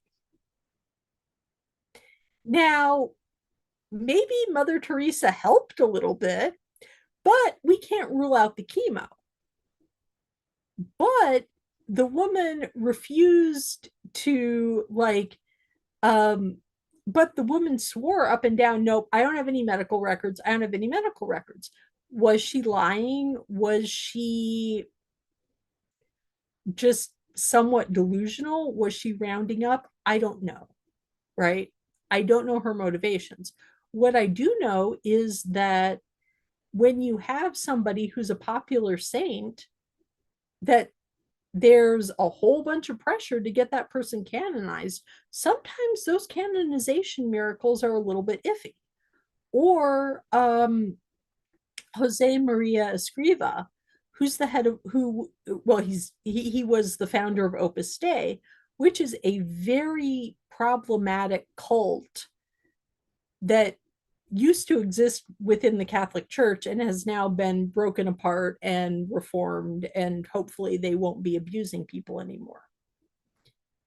But both of his healing miracles came out of hospitals associated with his movement. So, is there the possibility that maybe there was something in that report that was not quite on the up and up? I don't know. But I do think some skepticism is warranted. And again, when I'm saying this, I am saying this from the perspective of someone who's not willing to rule out the possibility of miracles, and the perspective of someone who understands that in the Catholic Church, you like, if it happened outside of the Bible, right? Like any private revelation, so anything that happens like after the first century, you are not required to believe in any single specific miracle. And that's, And I'm sorry, just let me finish yeah, my rant. sorry, go ahead. And that is my biggest problem with these miracle and demon obsessed traditional Catholics. It's the Catholic equivalent of young earth creationism. It's requiring people to believe things that may not be true and that may well be falsifiable, and that may be the result of mistake, may be the result of misreporting, may be the result of exaggeration.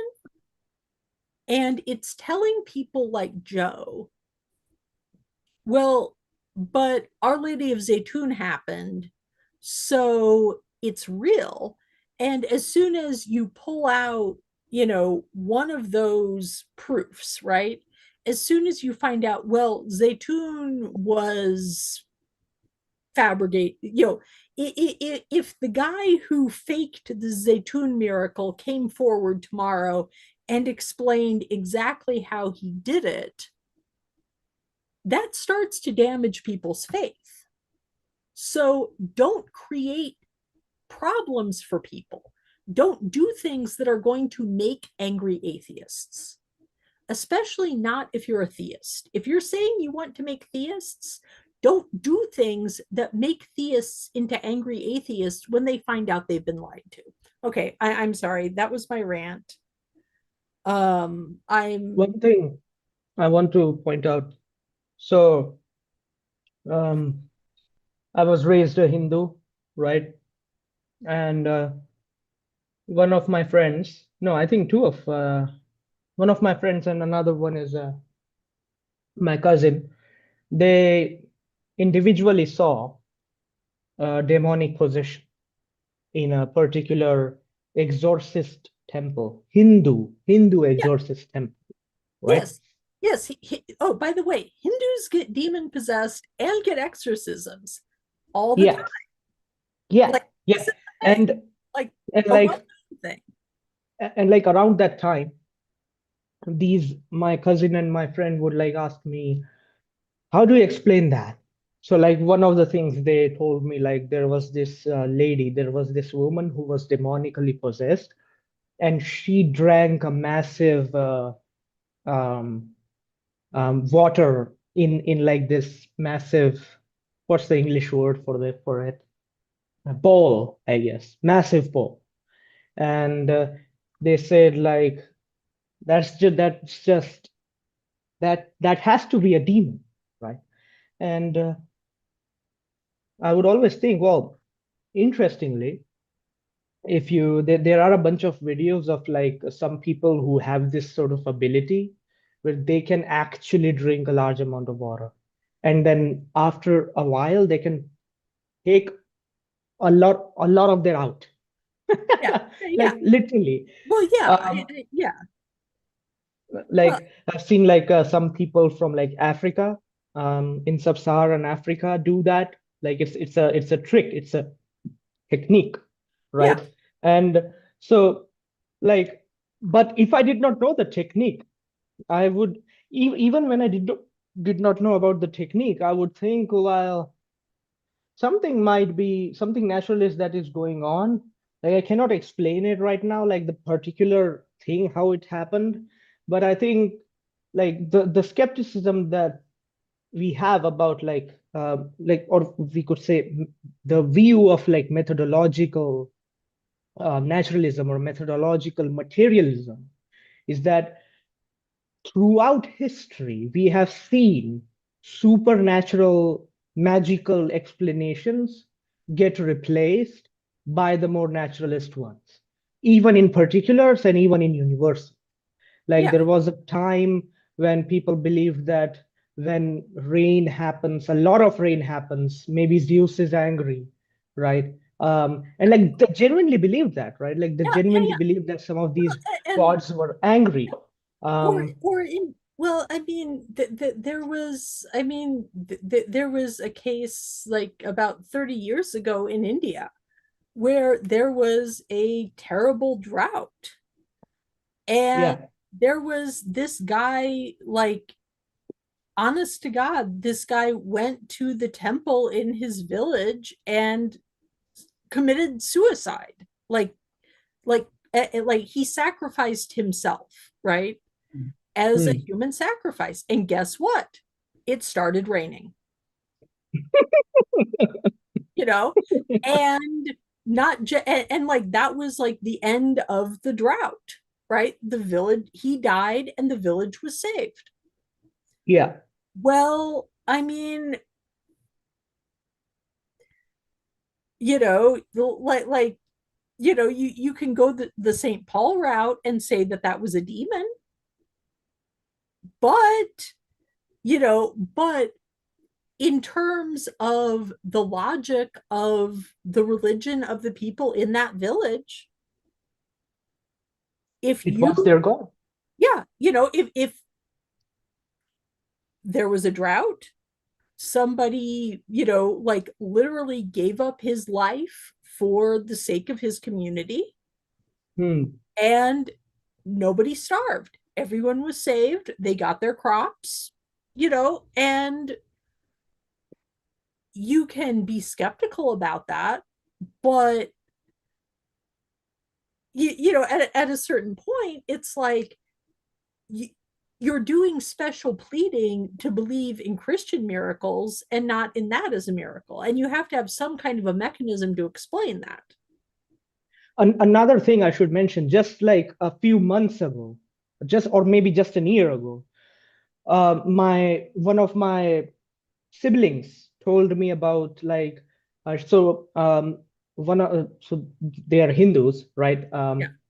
And one of my Hindu siblings told me this, like, she saw it, like she genuinely knows the person. So the person who she knows had some kind of horrible cancer, like stage 4, or something. They were given like a few months to live, and they are alive for like 7 or 8 years. And they were told to like worship Hindu gods in a particular way, and Yeah, they're still alive now. yeah. So I mean, it's like, was there a demon that healed the cancer, or like let him live for 7 years, right? Yeah. And I mean, and you know, of course, there's also the perennialist argument that says that, you know, God isn't going to abandon people just because they're Hindu. So if people are, you know, being good people and praying for good things, so you can accommodate that within a Christian worldview, right? Yeah, There's yeah, all kinds of ways to do that. But the yeah. fact that he is uncritically accepting like these reports that are coming from people who have like real motivations for exaggerating, for, you know, being like, yeah, just trust me, bro. And he's extremely skeptical whenever it's anything that's not a Catholic miracle.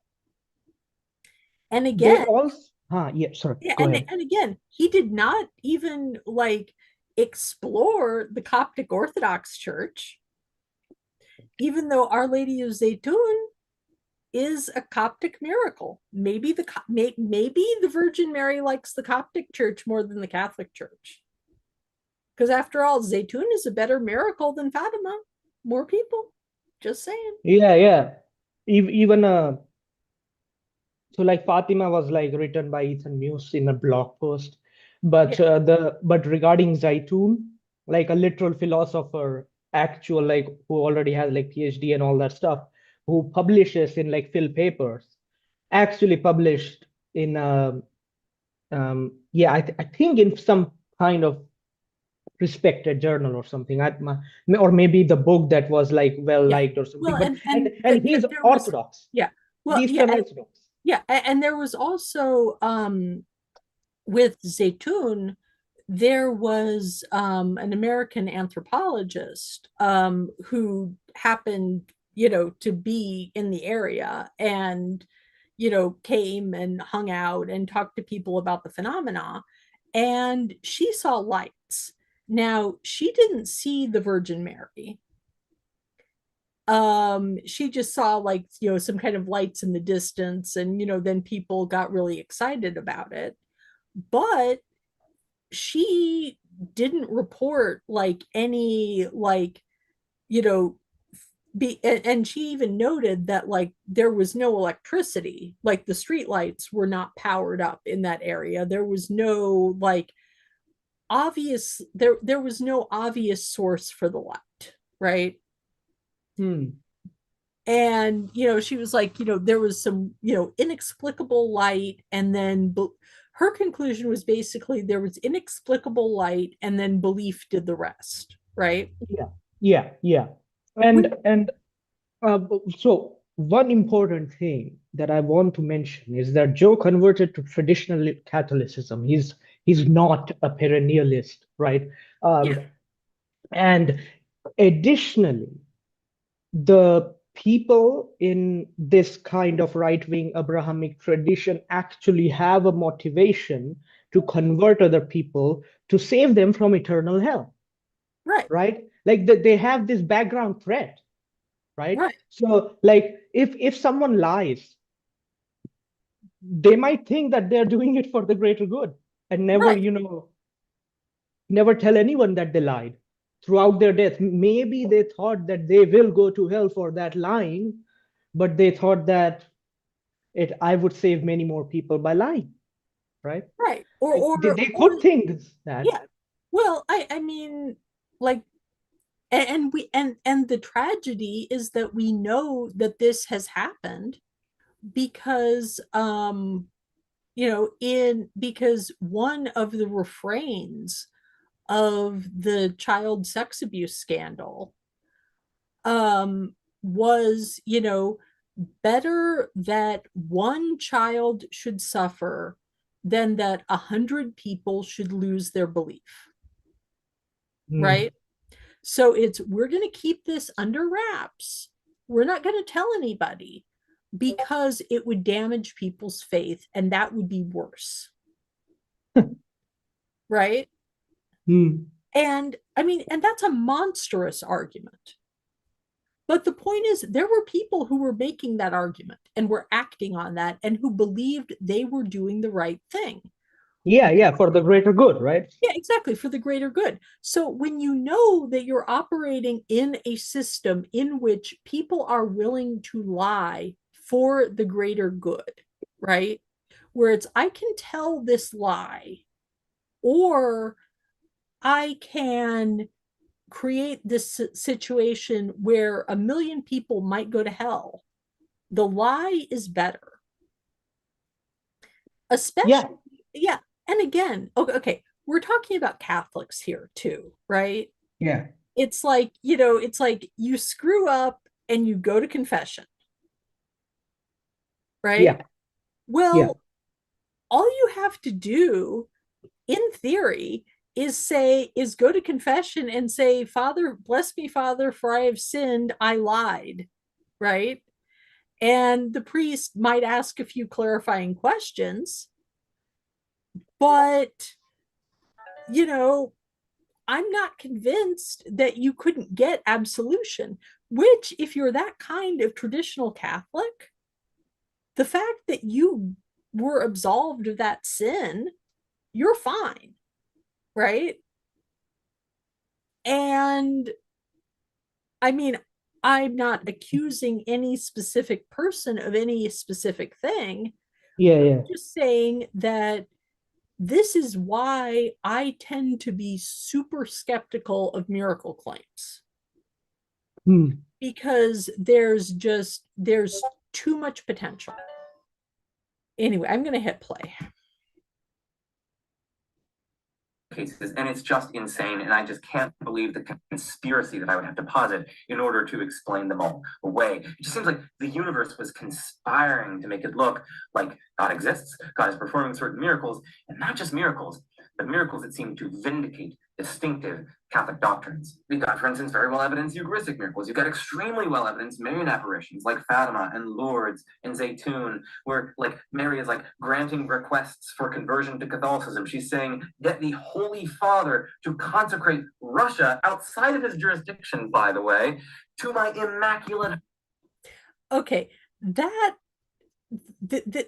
is one that he keeps bringing up, is like Lourdes involved the Virgin Mary telling the Pope to do something involving Russia, Hmm. even though Russia is not really a Catholic country. Well, I mean, like, I'm sorry, but like you're talking about Catholics reporting a Catholic vision, you know. So the fact that like they're reporting that the Virgin Mary wants the Pope to do something, it's not like, I don't know, Stalin woke up, not when Stalin at that point, Trotsky, right? It's not like Leon Trotsky woke up in a cold sweat and said, the Virgin Mary told me that the Pope needs to consecrate Russia to the Immaculate Heart, right? I mean, if it had been Trotsky, I mean, like that, it was. like, if it had been Trotsky, that would have, like, a lot more, that would prove a little bit more than like 3 Portuguese shepherds, I right? mean, this miracle is also like tactically sounds really weird. Like, wait, Russia is Eastern Orthodox. right? The schism is still there. It's not like when Pope says something, Eastern Orthodox people would care. Right. And the Yeah. Yeah. other side is like the communists were atheists. So it's like, what the fuck are you talking about? Right, Right? right. It's like what? Does the fact that like Russia is Orthodox mean that like the Pope doesn't have jurisdiction and therefore papal prayers involving Russia would somehow not be allowed without like God giving you a hall pass? I mean like it's like the logic just isn't logicking. Somebody pointed out that the vindicate elements of Catholicism is an Ethan Muse quote. And I really wonder if part of this is just that, he's made a friend and this relationship with his friend is really important to him. So he's trusting Ethan. Yeah. Heart, thereby vindicating the Immaculate Conception, which only Catholics dogmatize. And of course, she's like, as I said, granting petitions. Again, if I don't know, like, you know, if a Baptist woke up and said, Mary appeared to me and confirmed the Immaculate Conception, that would be news, right? Catholic announces that the Virgin Mary tells them that something that Catholics believe is true. I mean, it's nice, but it doesn't really prove anything, right? I mean, if you're going to believe in the Immaculate Conception, there are better reasons to believe in the Immaculate Conception other than trust me, bro. Yeah. To convert people to Catholicism. She's like telling people to pray the rosary, pray the rosary. So she's like advancing the cause of praying the rosary, which of course meditates on mysteries like the Assumption and the coronation of Mary. Oh, and of course it's Mary herself, the Mother of God, appearing to people. So like it's just shot through with Catholic vindicatory implications. And there are all sorts of reasons why naturalistic explanations aren't good and why demonic explanations aren't good. And that's just Fatima. Like in Lourdes, we've got Mary telling Saint Bernadette Soubirous, like, Je suis l'Immaculée Conception, or however it is, like, parlez-vous français, oui or no? And you want the baguette, the croissant? Anyway, she's literally saying to Saint Bernadette, I am the Immaculate Conception. I mean, how much clearer could you possibly get? But did she offer her a croissant? No, no, she did not. She just talked to her, and it was cool. But, again, you're talking about a Catholic in France after the Immaculate Conception has been promulgated as a dogma. Like, yeah, Catholics in France know about the Immaculate Conception, my guy. They just do. This doesn't prove anything except that people in France are Catholic. I think we knew that already. You know, Yeah. because you know, because again, people have, somebody having a vision that reinforces their previously held religious position doesn't really prove that it didn't come out of their imagination. Yeah, and did you see the debate that Ethan Muse had with like Anglican aesthetics Sean Luke, um, whether or not this miracle of Fatima was demonic or not?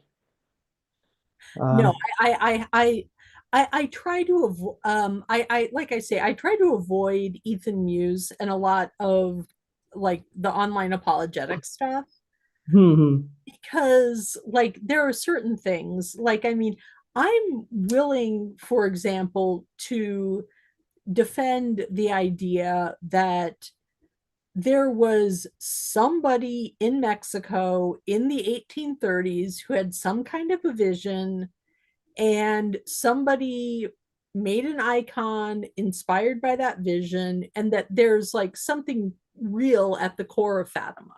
not in Yeah, Fatima, but at the core yeah, of yeah, Guadalupe, right? That there might be some like real instance there.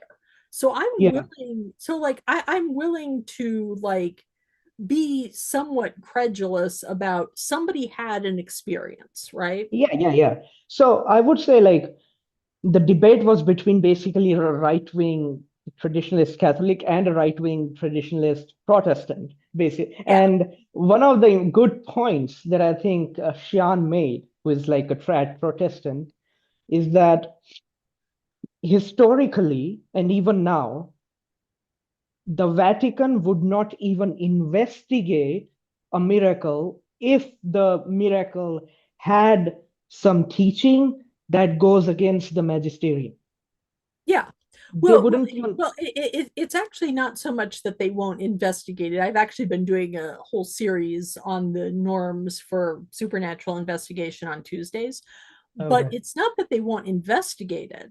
It's that as soon as they come up with something that isn't like Orthodox Catholicism, that's automatically grounds to like say, okay, this like that is a point that the Catholic Church considers to be like disproving, right? Yeah. It's like investigation is over, guys. This Yeah. is Yeah. this is done. Or like sometimes they'll say, like, okay, like it was a real apparition, but the messages are fake, right? Yeah. Or it's like, Yeah. yeah, or it's like you can, or like with Fatima, for example, just to dip into Fatima briefly. Um, the third secret of Fatima was something that one of the thing that was interpreted to refer to an assassinate to the Pope being killed, right? Hmm. And it was later interpreted to be the attempted assassination of John Paul II. And Benedict the 16th's explanation, and this to me is something that's a brilliant example of how to deal with a failed prophecy, right? Benedict's explanation was that, like, basically, people had been praying the rosary, people had repented, people had done all of these things. And so, because of that, like, the Virgin Mary just tapped the bullet like a couple of millimeters off of like its original fated trajectory, and that then therefore John Paul's life was spared. And that was his explanation. And I have to say, if you're looking for a really ingenious way to deal with prophecy, that's got to be on the list, right? Is, well, it was gonna happen, but then we repented. Right? I mean, you gotta love the logic. But the point is that there were a lot of people that there are still people who are like Fatima, like, and I'm talking about like devout Catholics who will privately be like, nah, I don't know about Fatima. Like there, like there was some weird stuff going on there. I don't know if I believe in Fatima. Yeah. like like Yeah.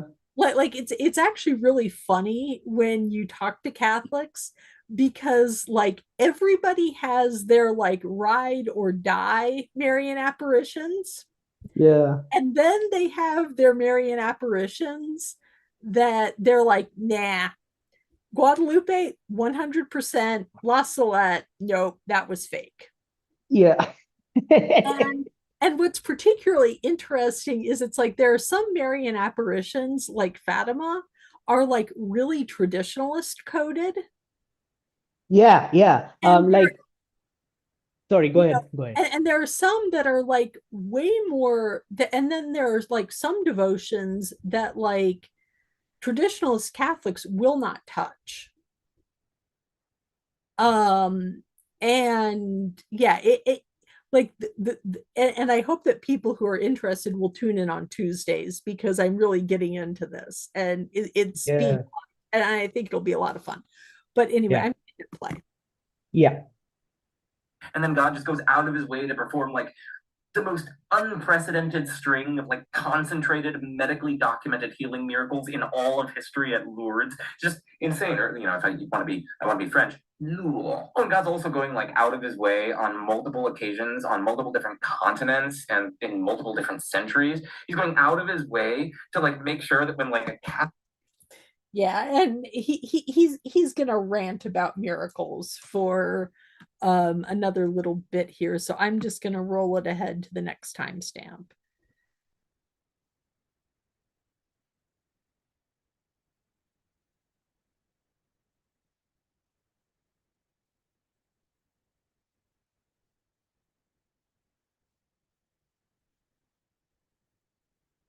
Okay.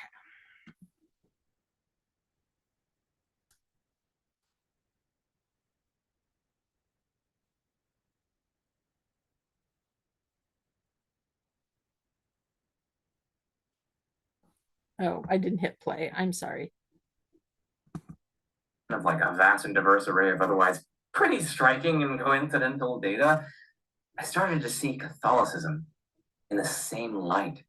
It started to seem to me that Catholicism just unifyingly explains all this miraculous evidence, the pattern of miracles, the individual miracles, and it also would make it not particularly surprising that I might be going systematically astray with respect to some of my moral intuitions or some of my intuitions against hell or various other things like that. So I started to see Catholicism in much the same way that I saw theism. Of course, I still had lots of objections to. Okay. This is the part about his conversion that really, really bothers me. But I have to run to the bathroom, so can you just talk about miracles for a second while I do yeah, yeah. Sure, sure. So interestingly, I was going to say, um, so I'm going to yap again, chat.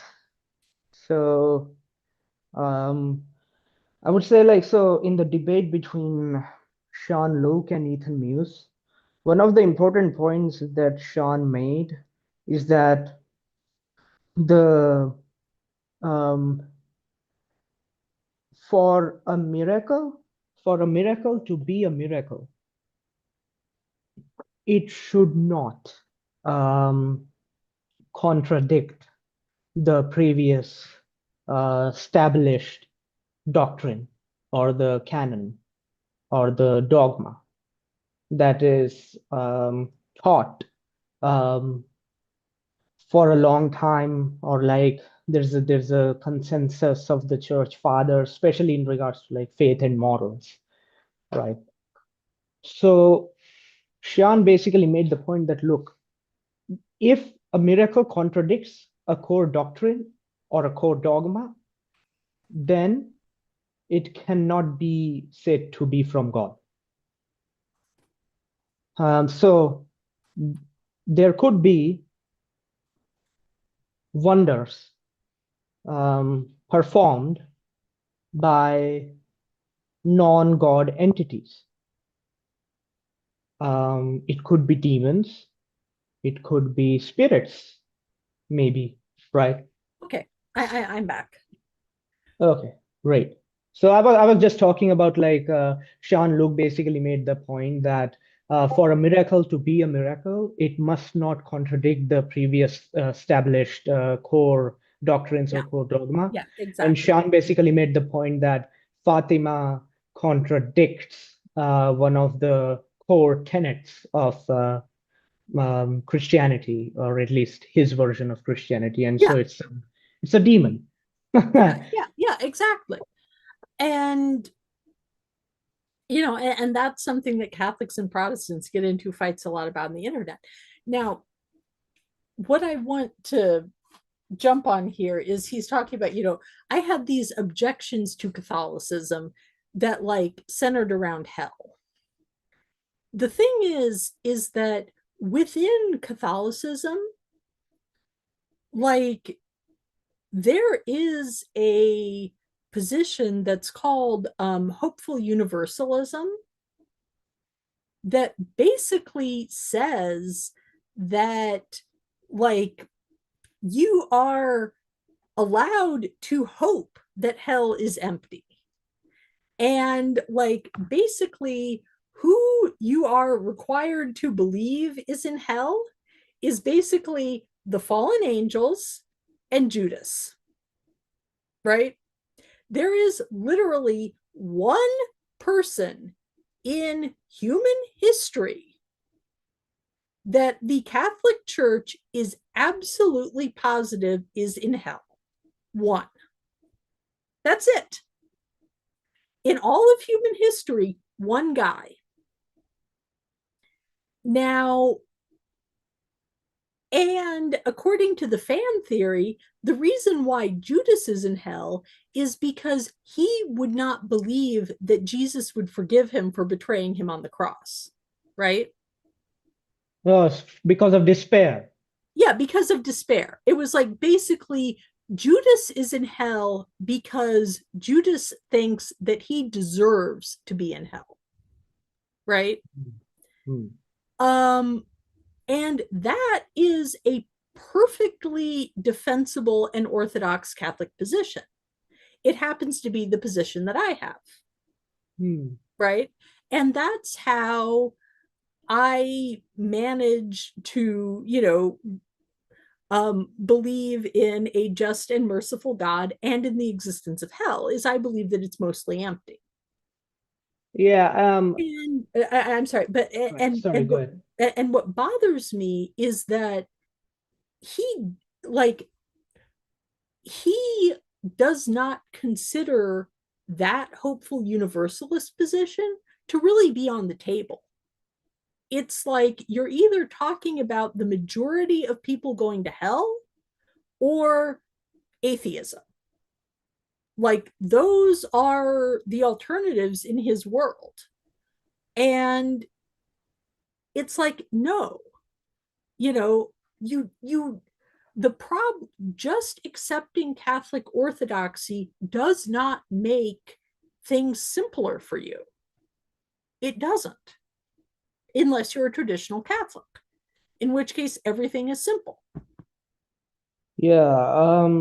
I guess I would say like regarding like despair and eternal hell, one of the things I would think is that look, God knows he made all this in the first place. He knows before the decisions are made, he knows what human beings will do at specific point in time before he created them, right?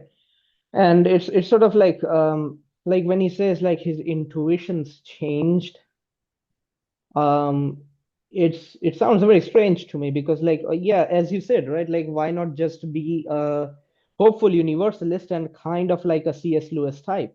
But the Yeah, thing is, you would notice that he's influenced by Ethan Muse, Cameron Bertuzzi, and like the traditionalist conservative people.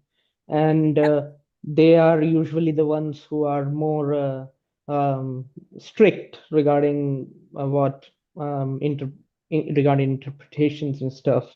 And regard so the whole thing with like changing intuitions about hell was very strange to me because like I yeah, tried changing my intuitions about hell, and every time I would imagine a scenario, it would be positively disturbing.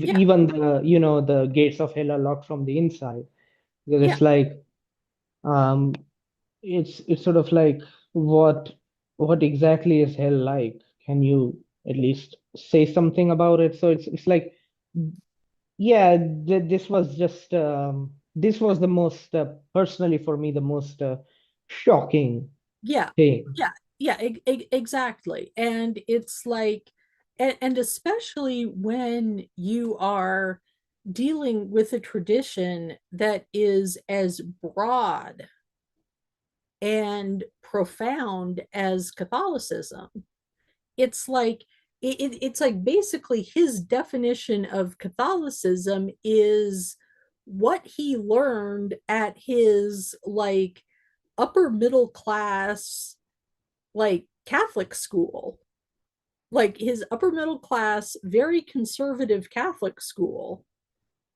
and the online apologetics that his dad played in the car, that to him is Catholicism.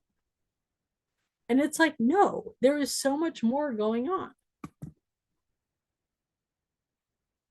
Catholicism, it was so hard to get through all of them, like I had objections to hell, and I had objections to the Bible, and I had objections to the moral teachings of the church, and I had magisterial objections and whatnot.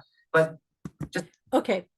I hate to disappoint anyone who's hoping for him to explain what his objections are to the Bible. Because he does not say. He does not say in this video, and he doesn't say very much in other videos.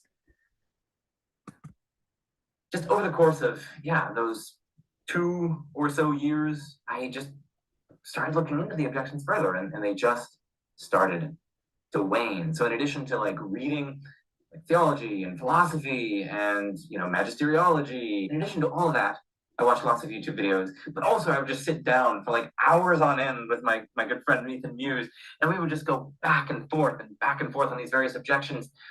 And the most And yeah, so he talks about, like he keeps talking about, I kept talking to Ethan Muse, and all I can imagine is that Ethan was saying, well, can you explain this? And I'm like, well, no, I can't explain it because I'm not a biologist. Yeah. But that doesn't mean that I can't listen, that I can't find a biologist. It doesn't mean that I can't read like what biologists have written. It's And just like, how? and Seriously. Ethan Muse himself converted to Catholicism before he like did all this miracle stuff, Yeah, writing yeah, before he exactly. read It was like Fatima. Ethan went to get his Ethan wanted his faith affirmed, and he found stories that affirmed his faith, which, fine, good for him, right? Yeah, But at the end of the day, like, it's like, where did that really, it's like, where does that really get you? Other than, what is that? What are all these miracles doing other than a way to shut up your cognitive dissonance? yeah. And regarding hopeful universalism, what you said, Katie, is that I do think that even a single person ending up in eternal hell, there is something very disturbing or Oh yeah, uncanny about that. It's like, why him specifically? Like, what's going on here? And like, right. of course, the point is that it was he betrayed God, but like, it's sort of like Yeah. Oh yeah. there's No, just something, yeah. yeah, Yeah, and like, I'm not saying that hopeful universalism is going to be a like satisfactory answer for everyone, right? yeah, Like yeah, I understand the people who say, well, for Judas, it might as well be 100%, right? Like, I'm willing to, and like, I'm willing to accept the fact that, for that's not a satisfactory answer for everyone. yeah, But it's something that ultimately, but I'm just saying, like, that's how I've made my peace with it. yeah, But also, I tried. Like, I didn't just like flip this switch in my head and go, oh, well, God exists, therefore the fact that the vast majority of people who have ever existed are experience, they're alive for a few years and then they're suffering for eternity. yeah, Like, yeah, that problem doesn't go, that problem gets worse when you believe in God, right? Yeah. Yeah, and you might like Jordan Daniel Wood. Have you heard about him? Yeah, yeah, yeah. Yeah. Okay, I'm gonna hit play because I want to try to at least get through his conversion video tonight. I know we've been at this for hours and hours and we're all getting tired, but I want to at least put this video to bed before we go. Okay. Um, really influenced me. And then in addition to that, I had these like quasi-religious experiences where I was just like, I'd just be sitting in gym and I would just feel almost in waves, just like this sense, you could be a saint. You could be a saint. I didn't actually like, I think I'm sorry. I knew that somehow was what's being communicated to He me. had this. He had this in a fucking gym. Wow. Now that I said it, And again, like when he was talking about like, you know, a few years ago when he was talking about, oh yeah, like it would have to be like some profound experience, right? But as Yeah. soon as he's at a point where he actually wants to believe, where he's actually working on this process, like something that a lot of people might say, yeah, dude, that was just like a really good runner's high, you know, like you're exercising and, you know, you start feeling like, yeah, like I can do anything, I can go to heaven. I mean, and not to say that he didn't have a genuine experience, but it's like this was not the evidence that you were asking for. Yeah. And I mean, like it's so. Look, I'm not making fun of him. It's just so. It's like this. It just sounds so strange. Like in a fucking gym, you Yeah, had that experience in yeah. a gym, Well, right? and it's also like this kind of reminds me of, you know, like somebody will have a bad breakup and then like they rush out and they like, you know, marry like the first person that like asks them out, right? Like you break up with someone and then like the next month they like go off and like marry some person they've known for 2 weeks, right? Yeah. And it's like, you know, it's like, so was this about you being in the right place in the right time and thinking about it and settling down? Or did you just decide, I'm going to get married, and the first person who was willing to say yes was good enough, right? It's like, yeah, it's like when you don't want, it's like when he didn't want to be a theist, nothing was proof. And then when he wanted to be a theist, everything was proof.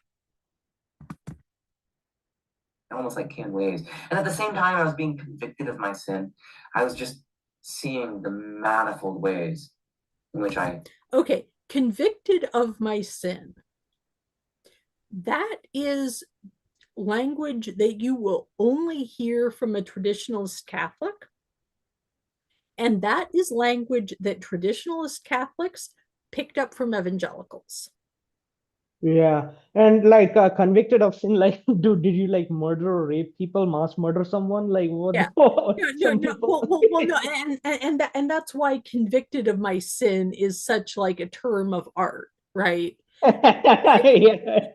it's like like a more normal Catholic way to say it was, you know, I started feeling guilty, right? I started realizing the weight of my sins, right? Because that's what the idea of convicted is the Yeah. idea that like you did something bad and now you feel bad about it. And okay.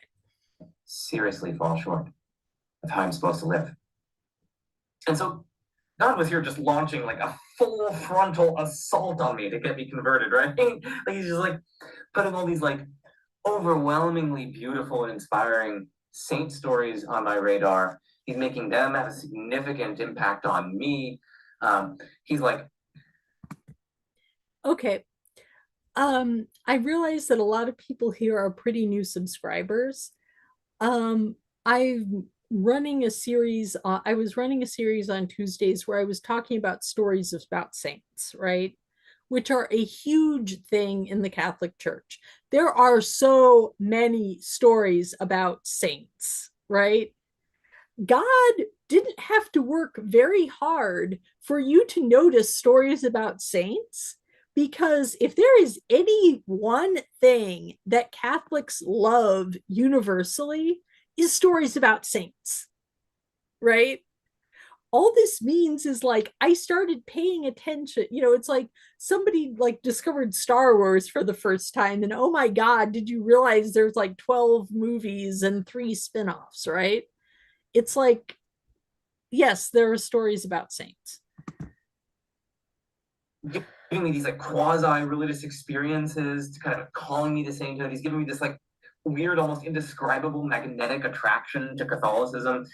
And his frontal assault succeeded in changing my heart. At some point in every conversion, someone goes from that reaction that I said earlier, like, oh no, like there's so much evidence for Catholicism, like, oh my gosh, you look at the miracles and then you got this cognitive dissonance, or like you're like, oh no. At some point you go from that to like, oh man, this is so wonderful, this is so beautiful. You have a change of heart. And again, I'm just going to play the. And so God effectuated that within me. And so it was the combination of the kind of head factors and the heart factors that ultimately culminated in that general confession. Okay, I am going to stop there because we've been going at this for like for over 4 hours. Yeah. We've been doing this for a hot minute. Yeah. And I have, I have a family that Yeah. is annoyed that I've been locked in here with you guys for this long. Yeah. I have dogs that need to go for a walk when it's nighttime. Mm. So I'm going to say we're probably in a good place to start. Yeah. I think we have laid out Joe for the casual viewer. Um, RJ, would you be willing to come back next Thursday so that we can go through the Pints with Aquinas and the Council of Trent videos, because we can kind of talk about his traditional Catholicism a little bit more? Yes, sure. And when you said the word Council of Trent, I thought like actual Council of No, Trent. no, no, no, no, no, no, no, no, no, no, no, no, not. I'm talking about the COUNSEL of Trent. Trent Horn. Yeah, yeah. Yeah, Trent Horn. yeah, that's Trent Horn's Yeah, podcast. Trent Horn. Yeah, Um, I get it. yeah, yeah. So anyway, that will be that will be next Thursday, when we will really get into Joe for like for all of the real Joe heads out there, all Yeah. the people who really want to get into it, because again, I think that what he's saying is like, I'm interested in Joe not because he's unusual, not because he's extraordinary, but because he is very typical of a like certain subset of people who are either coming back to Catholicism or are just converting from nothing. And I think that it's important for people to understand what that traditional Catholic world looks like. And thank you for being here and being on this ride with me. So I'm going to stop the live stream and wish everyone a very good night. Um, and yeah, so have fun. Submit to Rome if you feel like it, but don't stop thinking critically, and don't ignore your own internal moral sense just